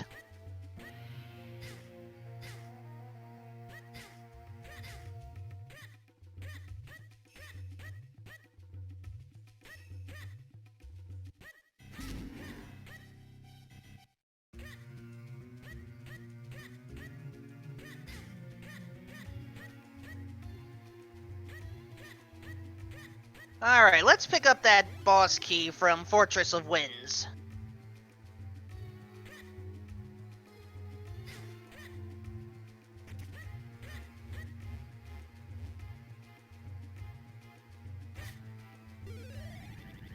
Now, Daxum started on the right side and is now going to go left. Starting with 20 rupees. How about the Wizrobe room?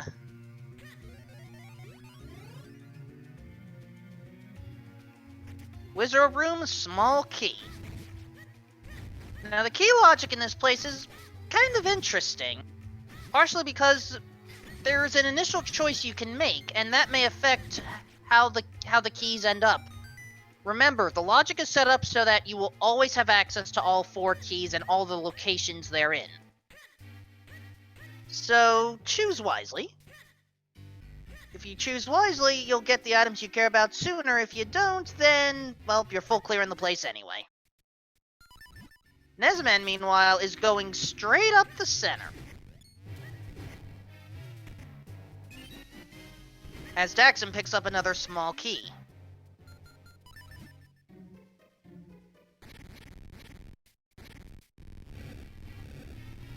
Interesting route divergence we have here. And there's the third small key in the center.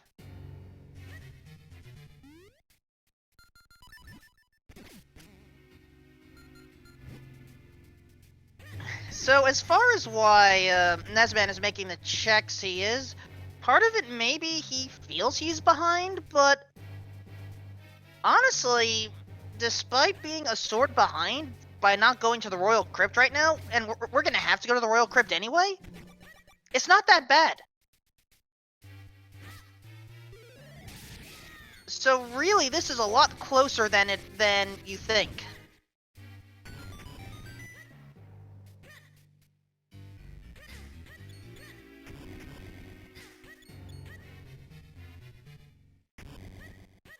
Oh, that's where the Jabbernut ended up. We're not gonna care about it.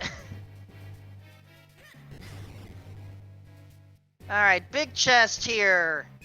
Arrows, no thank you. And piece of heart, no thank you.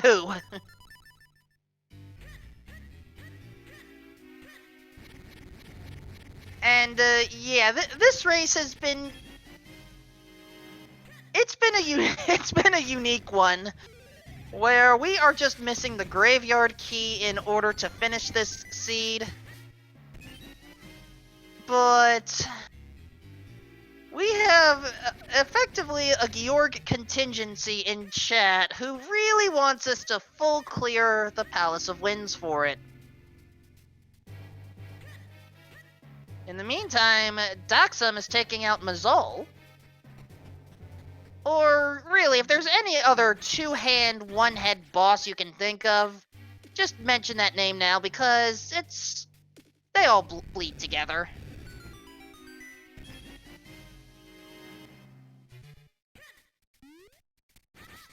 And chat, it's all good, it's all good. There are many others who want to see us go into Palace of Winds.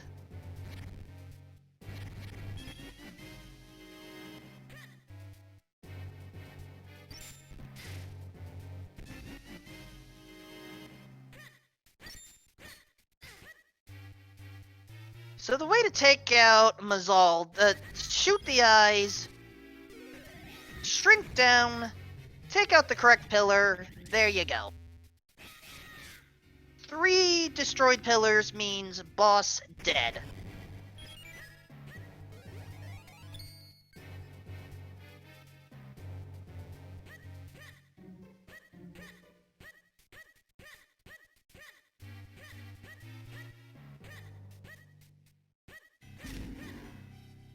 Yeah, that's a fair way of putting it.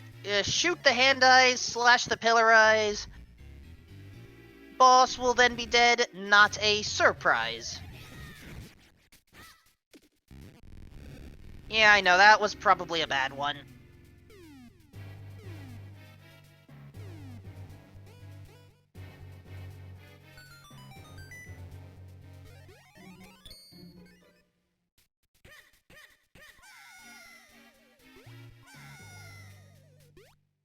Our actual element will be delivered by bird.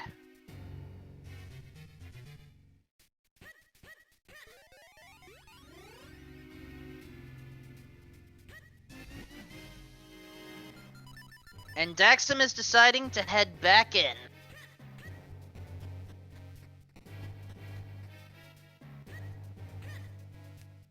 So Nesman took out some of the left side, I believe. While Daxam now is going to take out the back, so we're effectively trading places again.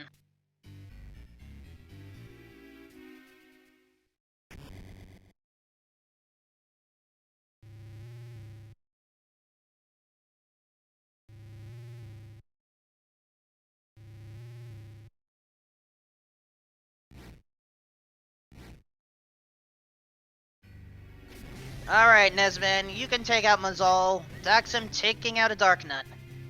Darknuts can be some of the more complex enemies to take out, and as we approach the end of the game, we have to take out 3 of them. In a time limit, mind you. That time limit isn't displayed on screen, but trust me, there is a time limit. Unless the rando actually removed it, in which case, why wasn't I told of that prior?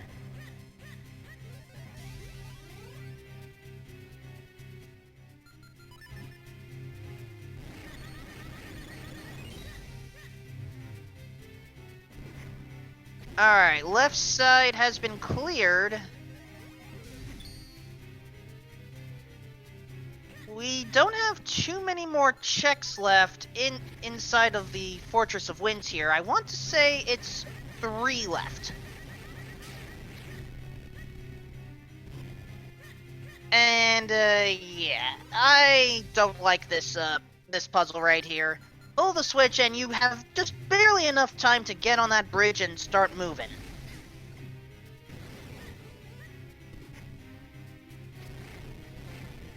Oh no! Daxam got grabbed by a floor master! Oh, that's never a good feeling.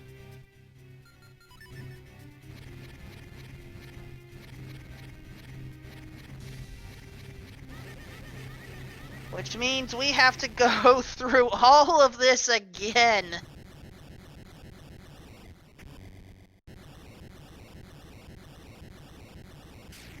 And in the meantime, Nesman has taken out Mazal and is about to get the water element.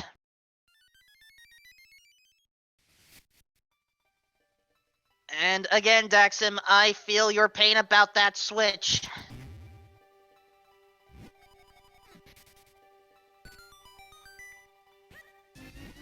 Now, you can use arrows, or you can just sword slash. I usually sword slash because I'm in a panic, but whatever works for you.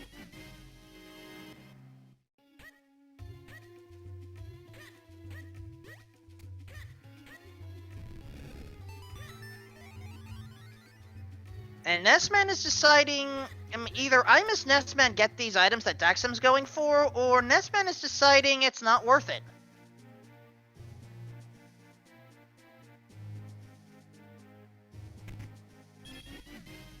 Either way, that's where our final key is, at the normal key drop.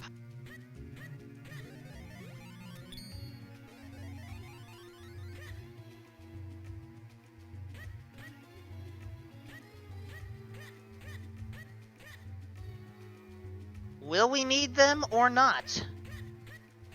Oh, Daxam making a scary jump there.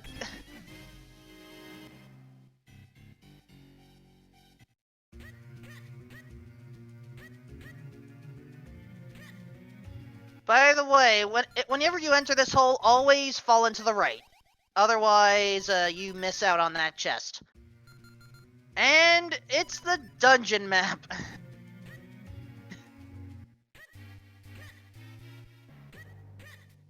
One more check.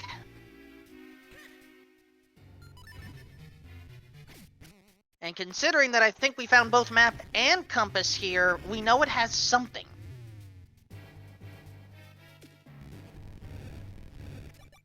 So the question is going to be, what is it? We have to go all the way around as a Minish in order to get to this hole. Oh, Nesman gets grabbed by a floor master!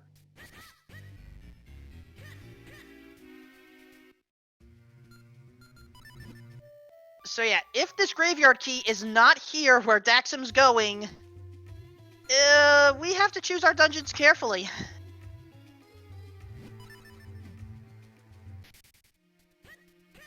And it's a quiver upgrade! It is not in the Fortress of Winds!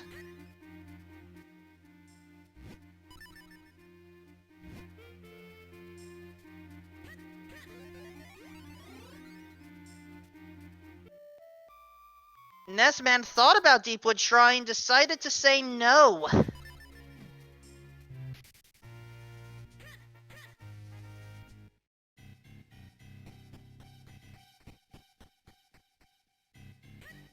And right now, both of our runners are at Vale Falls. Now, this is where Nestman may have a slight advantage. After all, he did activate 4 of those kinstones earlier. Because I don't think Daxam has come up yet.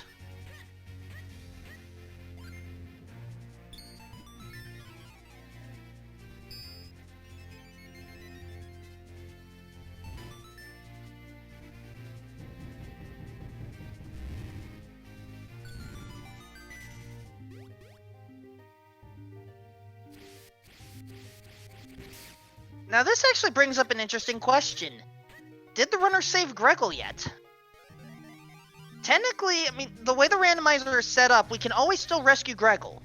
So we don't have to worry about that. But that's 2 items available. Alright, Nesman has the Gust Jar equipped, so we are going to take care of this now. We may have to leave and re-enter in order for us to get both items, but for now, we're getting the save Greggle check. And it's just bombs.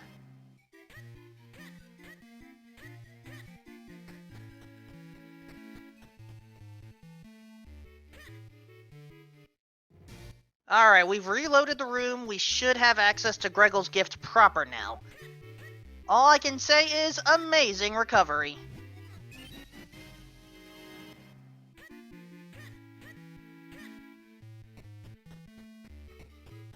Alright, 5 more checks here in the Wind Tribe house before we have to enter Palace of Winds, or go back to Deepwood Shrine, but I know what folks want. That's 1. That's 2. Wait, that should be... Nesman, did you skip a floor?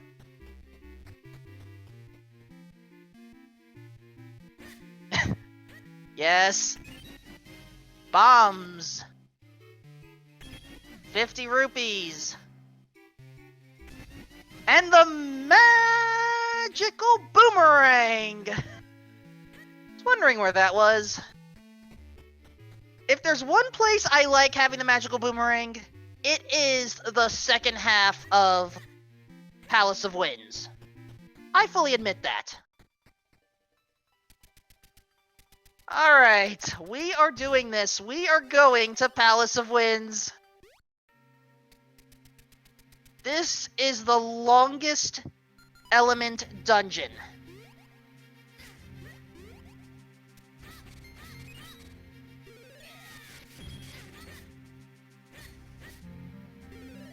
And we have quite a bit to go through.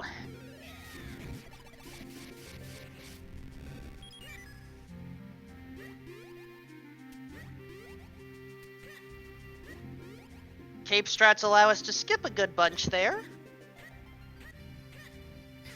Watch out for the Babam. And with the Rockscape, we can immediately jump down.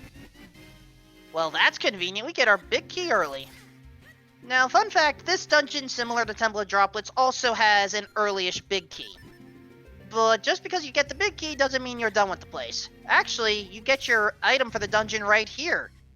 This is where you normally get the Rockscape.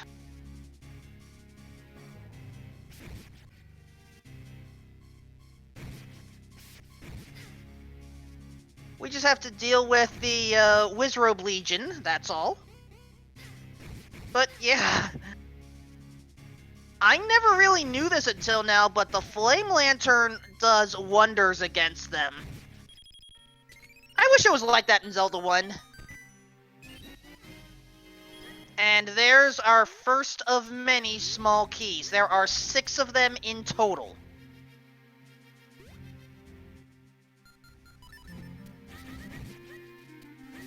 And while this place could go, ooh, Nice, okay, that was a sequence break, but technically we didn't miss any items, so it's not a big deal. And, oh gosh, the Y and Z axes always confuse me at that part.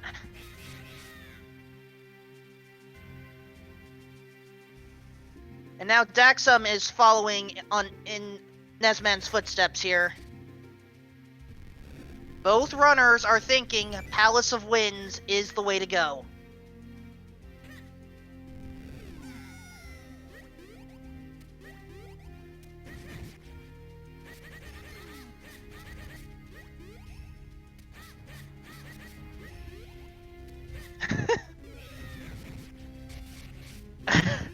I saw that, chat.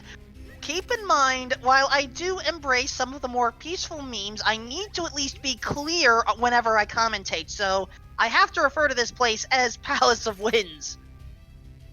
There are some that may want to call this place Palace of Go mode once they have everything they need, but here's the thing, we don't have everything we need right now. And oh, Nesman taking a gamble. There's an item check that was just missed, and I've missed it many times in my playthroughs of this game. There's a Minish hole to the right. If you use the Cane Apache, you get to a block pushing puzzle, and you have access to another check. Sometimes it's a required key. But Nesman is deciding to move on instead. And yes, you can activate the switch from inside, but if it is something required, you have to go back and around.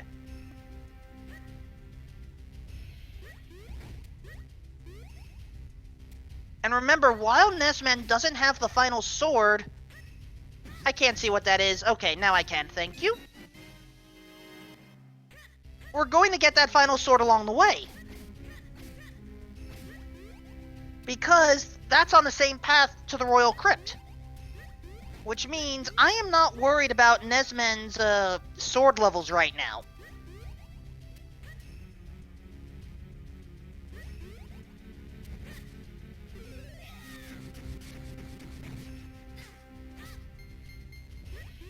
However, Daxum is going to Deepwood Shrine. We are going to have a very interesting route divergence here.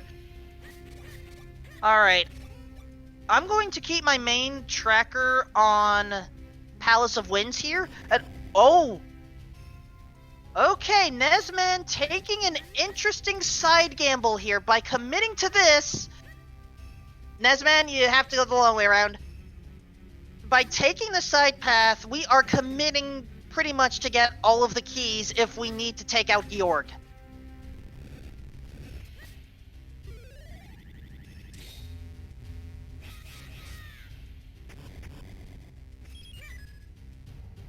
Now, sometimes you do have to come this way, but many runners like to skip this part. But at the same time, the issue with this part here is the way that the dungeon warps are handled. As I mentioned at the start, every primary dungeon, with the exception of Royal Crypt, has a blue warp and a red warp. Typically, blue warp is midway through, red warp is close to the boss. The problem here is that the blue warp takes place after you fall down from here and can't get back up unless you want to start from the beginning of the dungeon again. Which means we're going to get this one chest right here. And we are leaving that big chest, which would normally have the boss key, behind. Which means if that chest has something, we're in for a ride. Your mid-boss, by the way, Red Darknut. Jump in the hole. Boop. There you go. And now, welcome back to the interior of the Palace of Winds. There's small key 3 out of 6.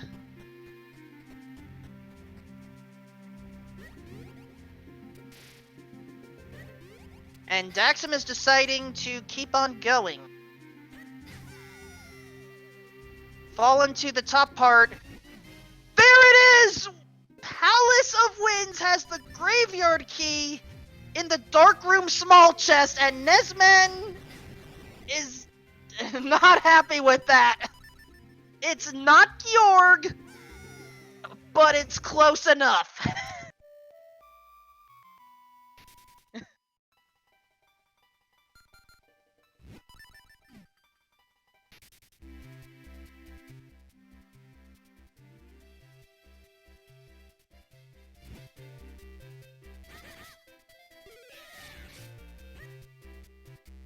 So this means Nesman is not in go mode yet, but pretty much will be. Which means Daxam's decision is not the right one.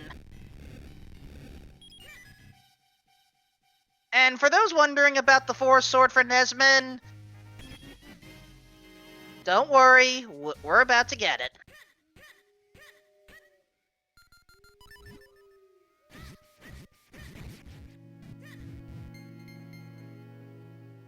All we have to do is answer some trivia questions. Oh, that's where the remote bombs were. Hiding in the 2-lamp chest in Deepwood Shrine.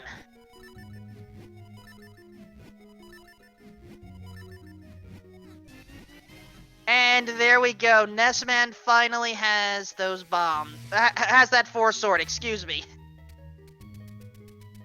And Daxam gets a bottle of dog food. Not the best consolation prize, but what can you do? With that in mind, folks, at just about the 2-hour mark, Nesman has finally hit go mode.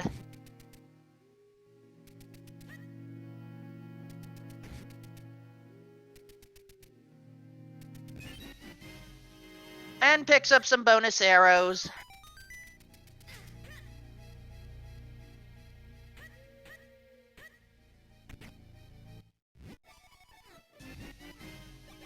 So that means we can now activate the ability to enter the graveyard proper.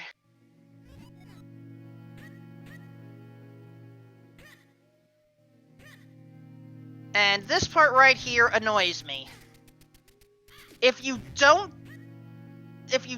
line that dash just right, then yeah, sometimes you just have to reload the area and try again.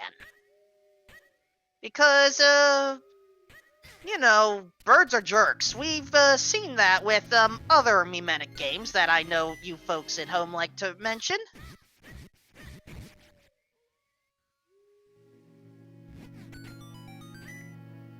A question from chat. Dog food was located in the double lamp room in Deepwood Shrine.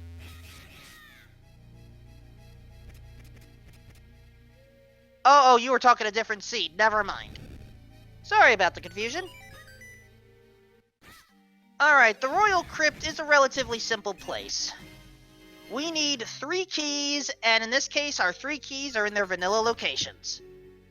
Once we get the 3 keys, we have access to King Gustav, who will give us our final element for today. In the vanilla game, this is where you would get the Vale Falls Kinstone.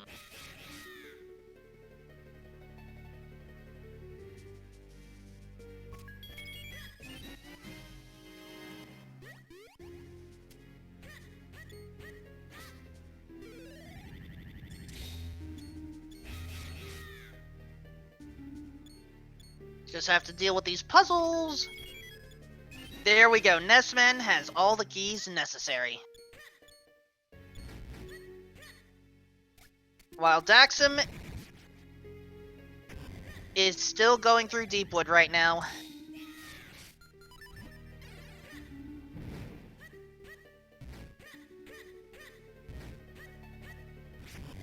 There's not many checks left in here. Also, I do not like that room that Daxam's in. It's just slow and tedious. But let's not worry about that. Nesman has the 4th element, and thus is able to enter Dark Hyrule Castle.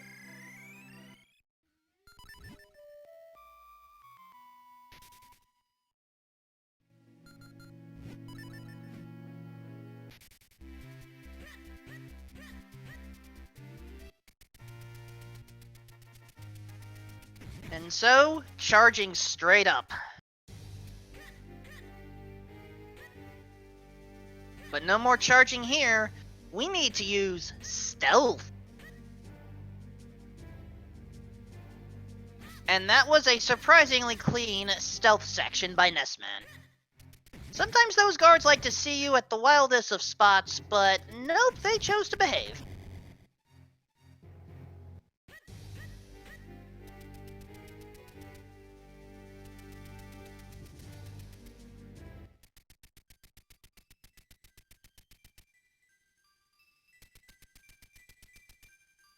Plant your Force Sword in. This is where you would normally get the Force Sword. Which is why you see the cutscene as it is.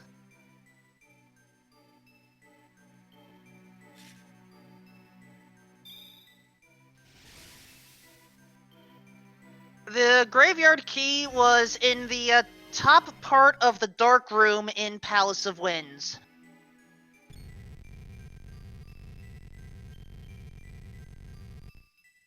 And as Nessman is about to activate the cutscene to turn this place into Dark Hyrule Castle, Daxam is turning in the dog food.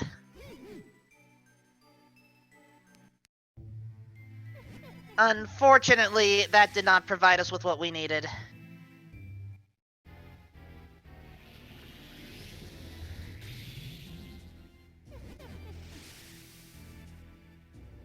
So Nesman gets to relax just a little bit before we start the final section.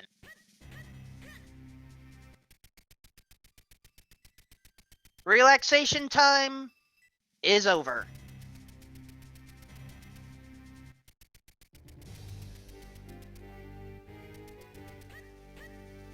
Welcome to the final area, Dark Hyrule Castle. Our goal is simple. We need a total of 5 small keys. 1 partially along the way, and 4 for the final portion. Once we have all of those keys, we will then have access to the boss key. Chat, this is where... well, not yet. I need to see what we get for our first 3 items.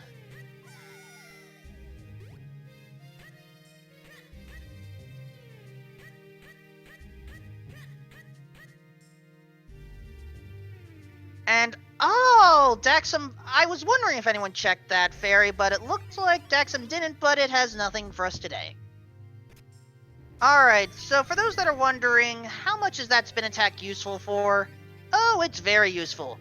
Did you know it could purify stone and bring flesh back?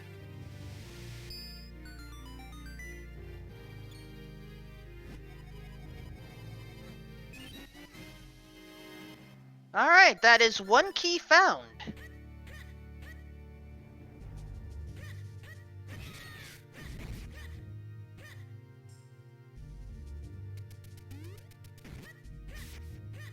There's another chest right here with...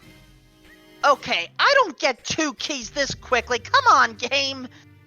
Why can't you ever be nice to me whenever I play this rando? Now, Nessman, setting the checkpoint, good idea. Because if you ever want a quick warp, you would... it's better to start from there than the original entrance. In the meantime, Daxam going to Dr. Left, and... you can use bombs on those statues? Sheesh. There is a lot I need to learn about this rando.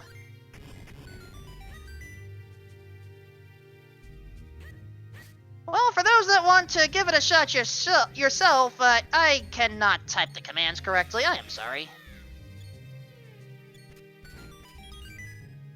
At 3 keys? Are we seriously going to have a 4-key dream? Are we seriously going to have a 4-key dream here? That's the command, thank you. If you want to try this rando for yourself, there you go.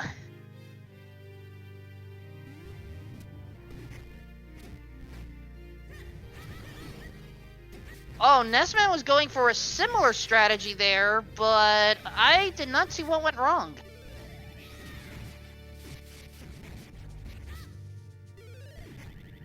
But instead, we're just going for the intended strategy. And even the intended strategy can be a pain here, because you have to be aligned perfectly in order for these statues to be taken out.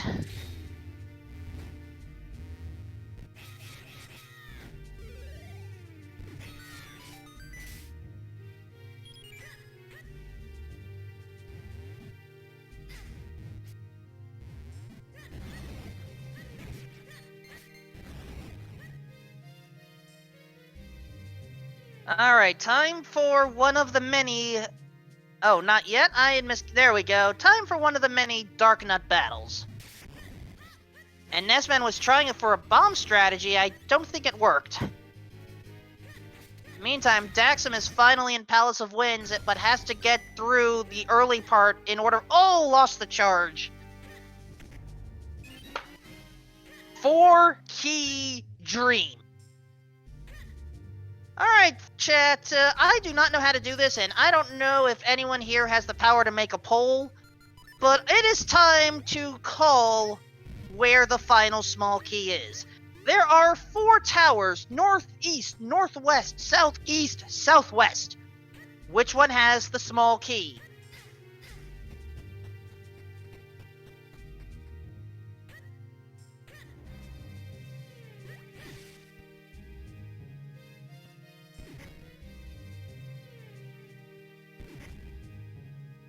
Alright, chat is getting their guesses in. You have until the red warp is activated, I believe. So there's still a bit of time.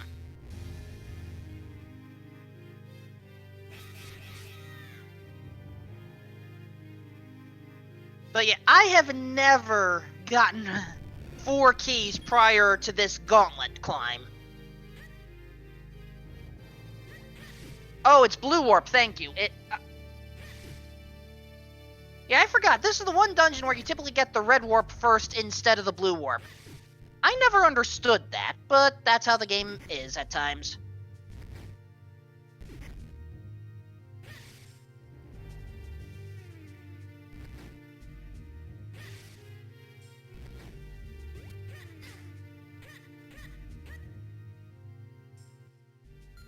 Alright, again, thank you, chat, for confirming here. Come on, Moblins, work with us. Okay, arrow shoots arrow, and they deflect each other. Good to know. Also, you do not need to clone yourself here, just spin attack in the center, there you go. These ball and chain guards are what activate the red warp. There is still time to guess which tower. Again, northeast, northwest, southeast, or southwest.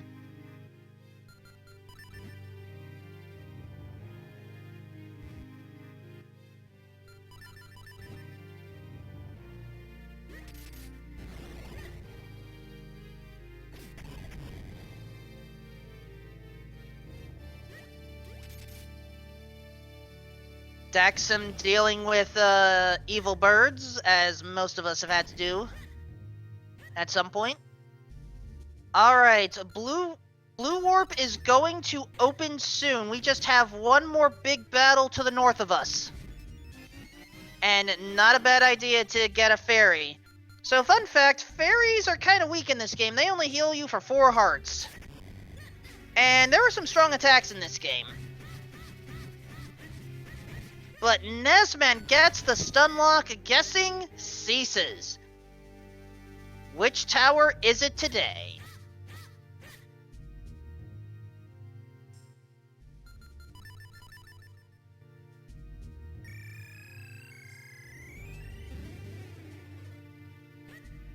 And it looks like Nesman is deciding to start with the southeast tower.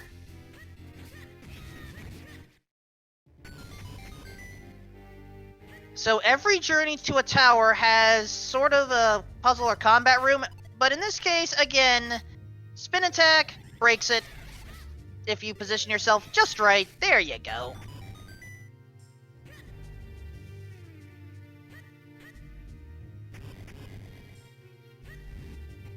Alright, up we go, and it is... Ding, ding, ding! We have a winner on the first try, Southeast Tower.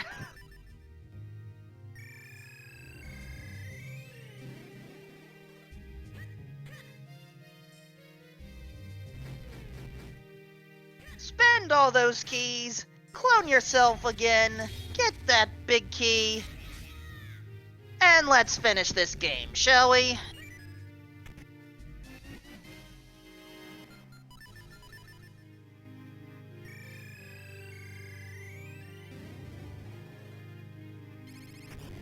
Daxa, meanwhile, was also decided to take the long way through Palace of Winds. I can't blame him, but unfortunately, this is just a minor time waste. Oh, Nesman lost the clones. We have to go through this again.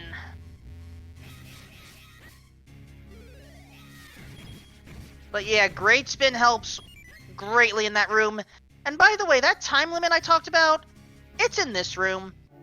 I don't know the official time you need. Maybe it's like you have 2.5 to 3 minutes. But if you don't take out those 3 Darknuts within that time period, Zelda's dead, and that's an automatic game over.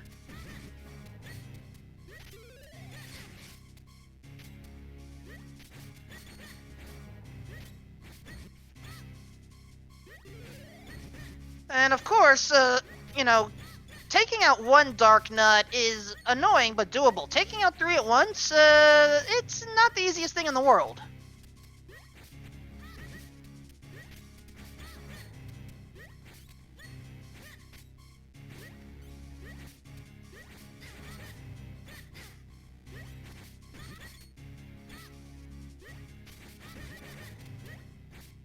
Fortunately, oh, Nesman had a stun lock. There we go, 1 is down. It's much easier to handle. But at the same time, note the health. We are down to 5.5 hearts, 4 3/4 here. As Daxam now has that graveyard key and is trying to hurry through.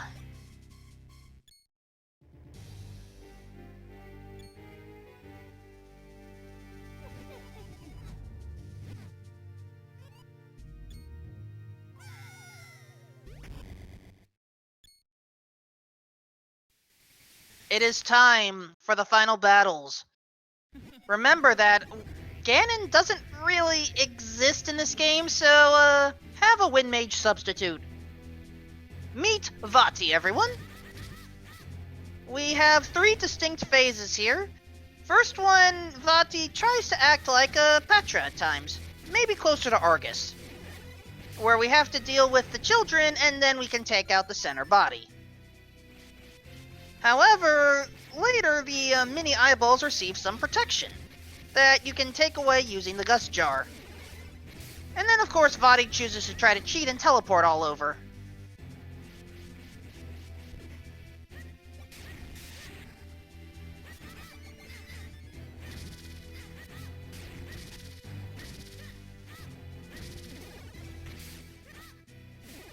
And Nesman just trying to... Come on, Vati, stop teleporting! Please? There we go.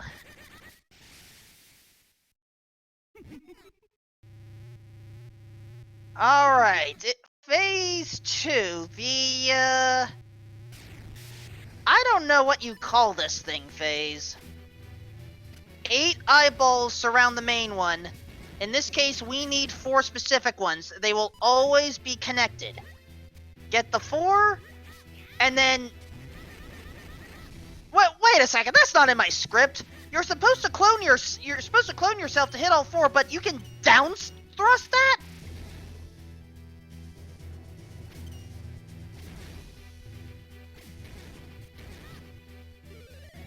Well, Nesman is deciding to not down thrust this time, but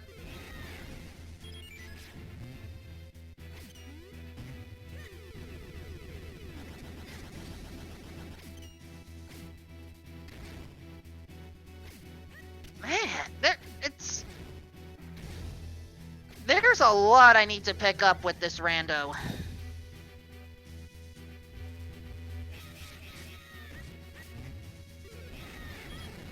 But there you go, 3 spin attacks. And we have a minor break.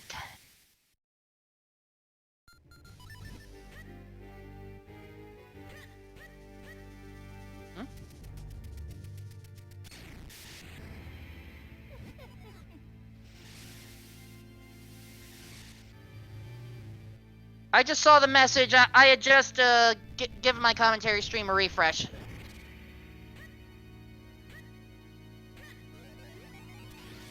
Welcome to the 3rd phase, the Ugly Claw phase, effectively.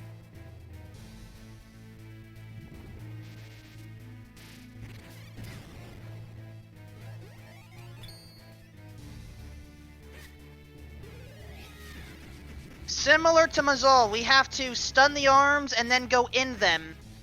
Make sure to take out the correct eyeball.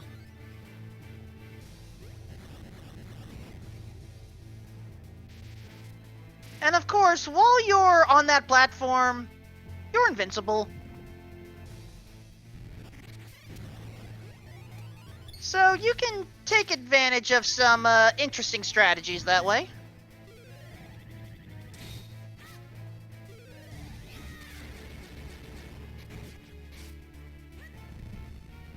And as Daxam is starting to enter Dark Hyrule Castle, Nesman is almost done. The final part of the final phase is, of course, there has to at least be one tennis round. Love 15.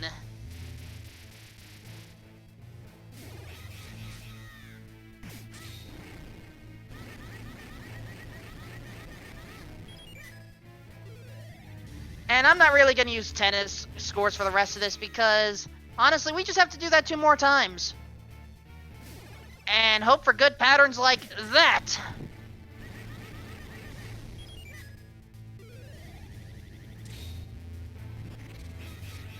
Alright, Nesman feeling confident we're going to get another shot here quickly. And we do. With that in mind, folks, Nesman has finished this race 1st place overall with an official SRL time of 2 hours, 21 minutes, 31 seconds.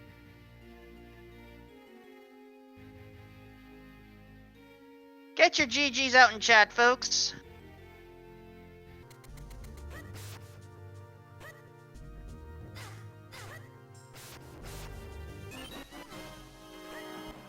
And let's see if we can get Nesman in for an interview. You can skip the credits in this version, and we can see the final stats. There are multiple stat pages, but Nesman doesn't have to go through all of them.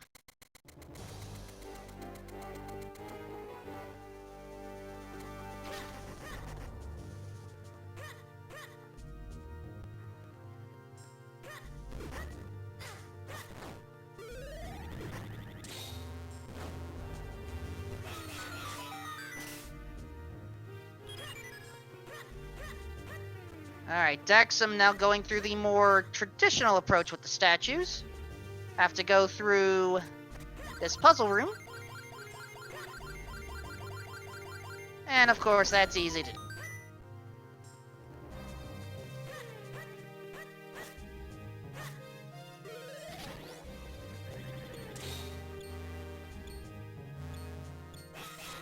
And with that, we now have Nesman88 here in the commentary booth. GG. GG's indeed. I would just like to point out how terrible my routing was. I was playing that in a very, very unique way.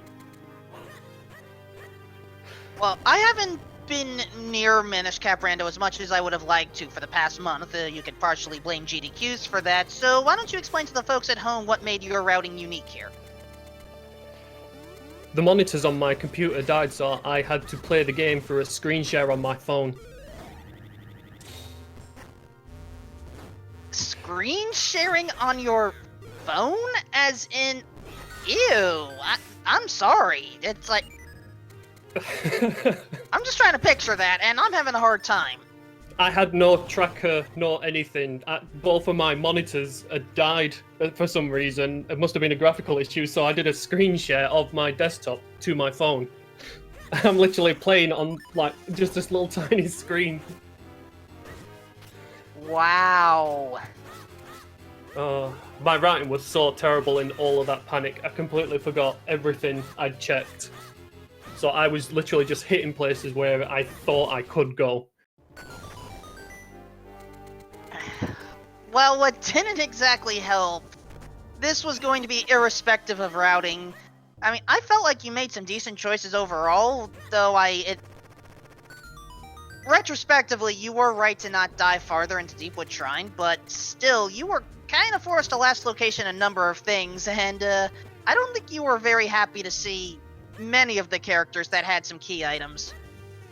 Definitely, especially when I got the last Kinstone for Cloudtops, because I spent most of the game not wanting to go there, and especially going to Palace of the Wind. I just didn't want to do that. It's too often that place is at no element, but there's a needed item somewhere in there. Yeah, I remember that, and sorry, Fortress of Winds beckons just as much as Temple of Droplets does. Oh yeah, leaving Fortress of the Wind, it was killing me. But I just wanted to go the way of where the items were sending me, and I just had this overwhelming feeling that it was Cloudtops I had to go. In the end, you were correct on that. The graveyard key was found after the mini-boss. After the Blue Warp mini-boss, I should say. There were many mini-boss encounters in Palace of Winds. Yep, it was in the perfect place, just up in that chest on the top plinth, just sat there with the two torches waiting for you. You do know that you disappointed Chad because you didn't fight Georg, right? Well, they can lump it. I've had enough of fighting Georg.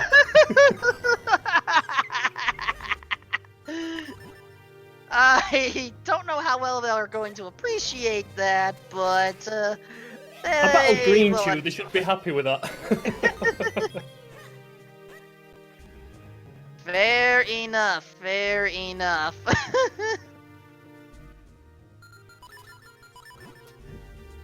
So you ended up teaching me a few things in this rando as well here.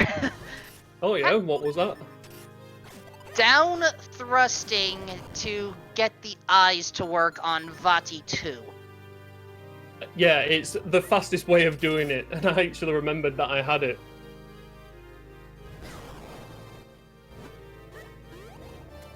And yes, chat did help as well, but I have to go by what I saw here. Even if I admit, I was maybe a few seconds behind at that point when I didn't realize. But yeah, I mean, otherwise, it was just, you know.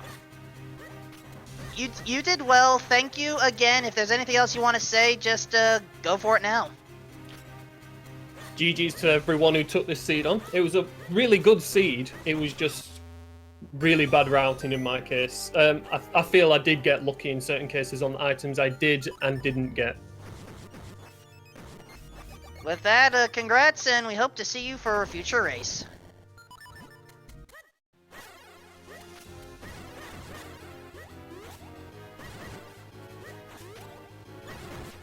Alright, Daxum has chosen to start with the northeast tower. Southeast is where we have to go.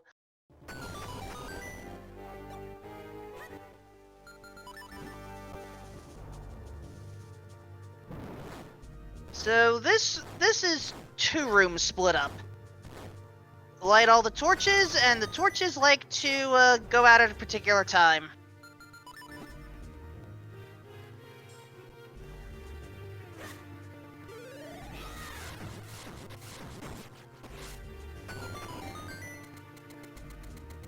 And for that Poe room, you just have to take out the real Poe.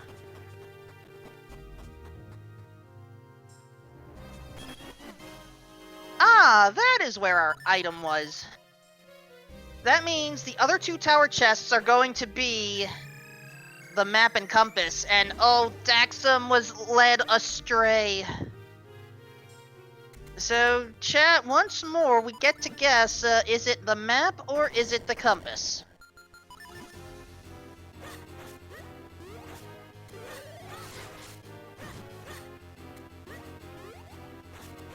Wait. Nesman has just entered chat, and he's right. Daxum forgot a key. Unfortunately, because I was admittedly on the interview portion, I couldn't tell you which chest was missed.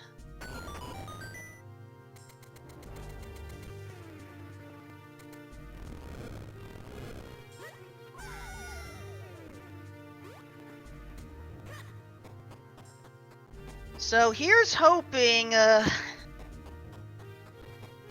Daxum will realize quickly. And in this case, which one? Oh no, the sad part here, by going to Southeast now, Daxum is going to have that realization a little late.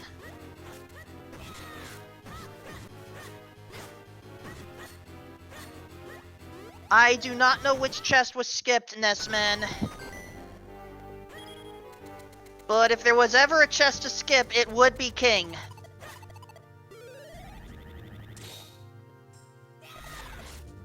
And the rest of chat has confirmed it was the King that was skipped. Which means we're going to end up seeing all 4 towers, but not for the right reasons.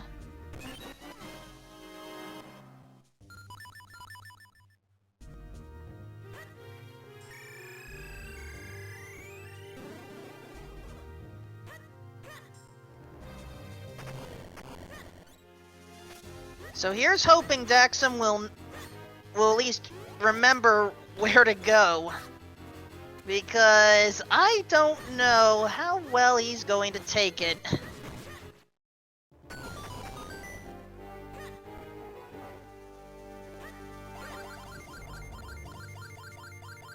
So yeah, one more color puzzle. And one more Poe battle.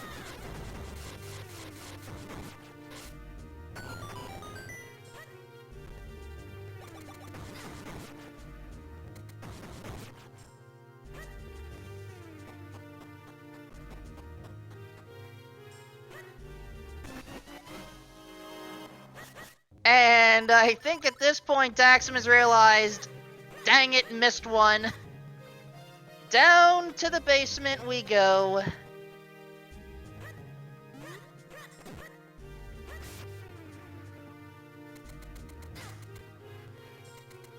And Daxum is now heading to free the king.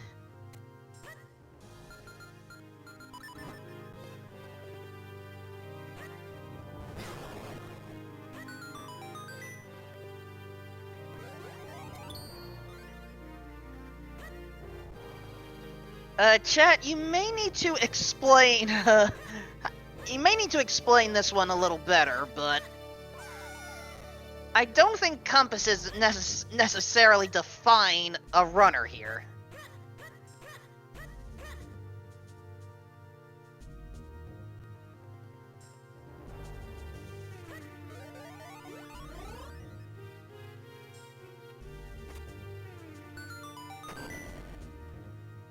Ah, mismarking stuff. I've done that before. Alright, Daxum has now freed the king, and talked to him, and gotten the 4 key.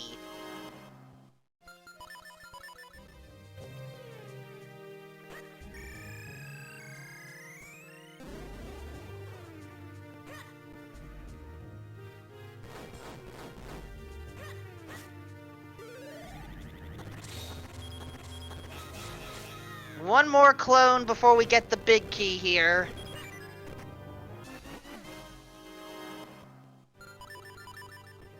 And let's end this, shall we?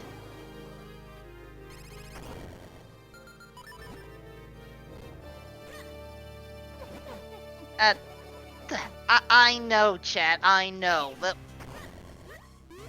Technically the 5th, but whatever.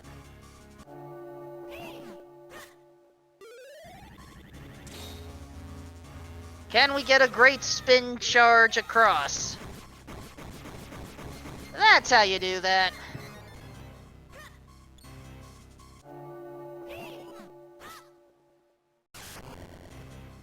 And now for the triple Darknut battle. Again, there is a time limit to this.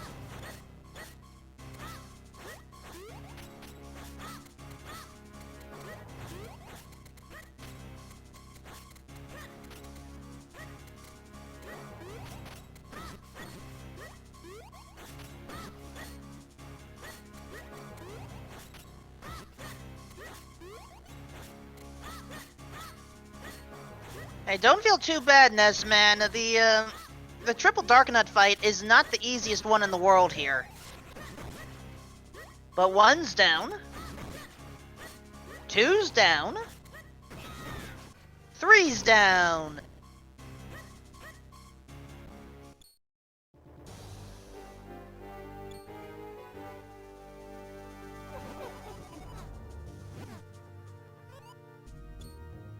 Which means we can finally take on Vadi proper.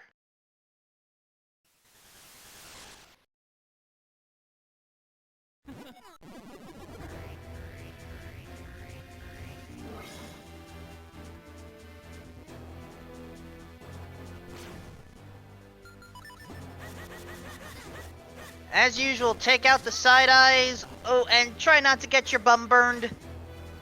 It's just more of a time waste than anything else.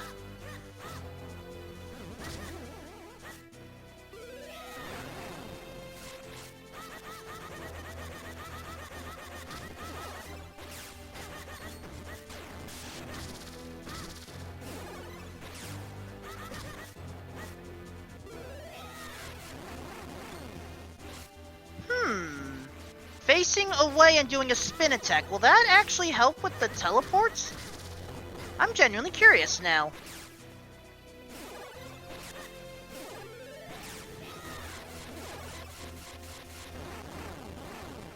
No, in this case, Vati just didn't care, but oh, look at that, we managed to skip a cycle by all that spin attack damage.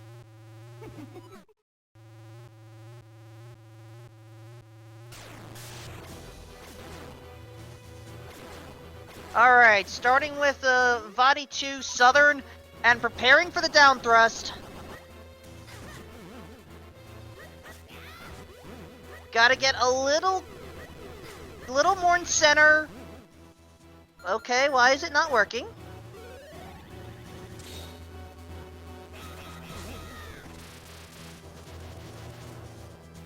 Sometimes tried and true is what you need. Okay, these eyes are being stubborn. There we go.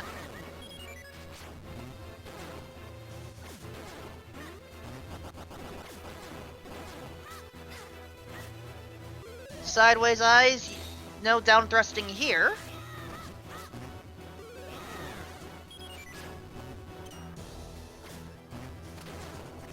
And again, left side, so no down thrusting. I'm gonna have to remember the spin attack for this phase in the future.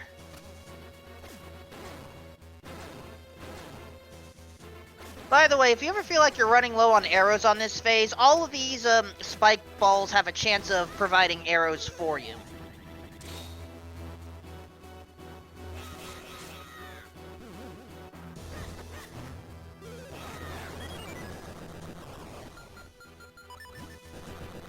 And already equipping the Cane of Pachi.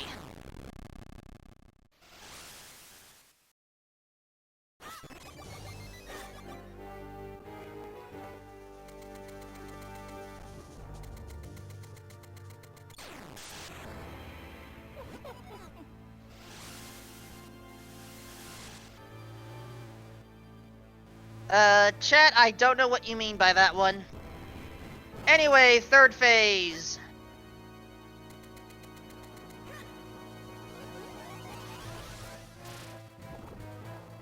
Daxum trying a lure strat.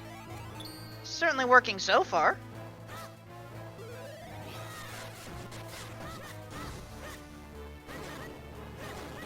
Well, that eye's being a little stubborn.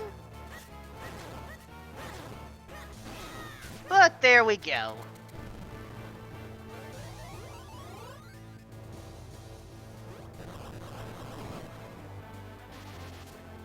And once again, while you're on that platform, you are invulnerable.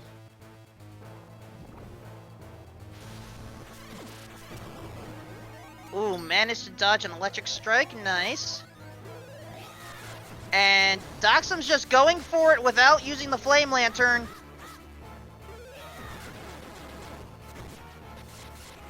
And pulls it off. Nice. Now we just have to take care of some tennis, and then we can finish this game here.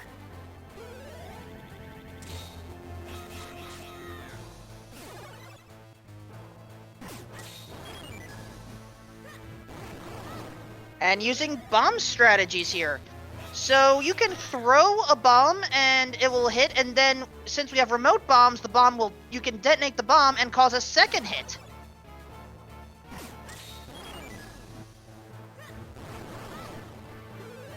Will we get 3 for 3 bombs?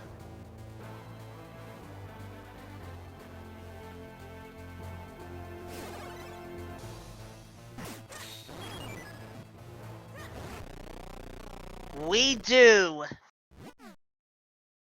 Daxa Melhant has finished in second place overall with an official SRL time of 2 hours, 40 minutes, 36 seconds.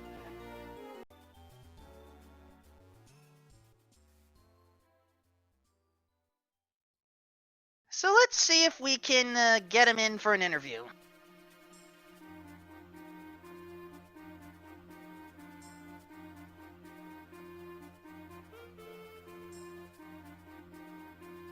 So that is the basics of the Minish Cap Randomizer. There are currently weeklies for this every Saturday at 3 p.m. Eastern here on the Speed Gaming Network. And okay, I have confirmation there will not be an interview today. So for those of you that wish to try this randomizer yourself, hopefully I remembered the command this time. There we go. The instructions are in chat right now. Please make sure to follow both Nesman88 and Daxa Melhant, along with the real heroes, our 2 trackers today, Tomaltok13 and Rammstein. With that in mind, folks, there is still plenty more to come on the Speed Gaming schedule here, as soon as I can pull it up on my end. For those that want to know what's coming up, we have 2 matches of Super Mario World No Cape, No Star World. We have Super Mario Sunshine 2v2 Lockout Bingo. We have the Final Fantasy Randomizer Duckling Derby. And the one I'm most looking forward to, the Super Mario Bros. 3 Randomizer Weekly Race / Tournament Preview. Which means we have our final chances for signups basically for the next 4 to 5 hours if you're interested in that. Make sure to follow twitch.tv/speedgaming and speedgaming 2 through 6, along with our foreign language restreams if you like to hear us go at it in a different language. With that in mind, folks, for everyone here, this is Wolfman2000, aka Danstad. Keep on grooving all, and watch out for... who was the annoying enemy this time? I'll just say Moldorm. Moldorm's always annoying. Have a good night, all.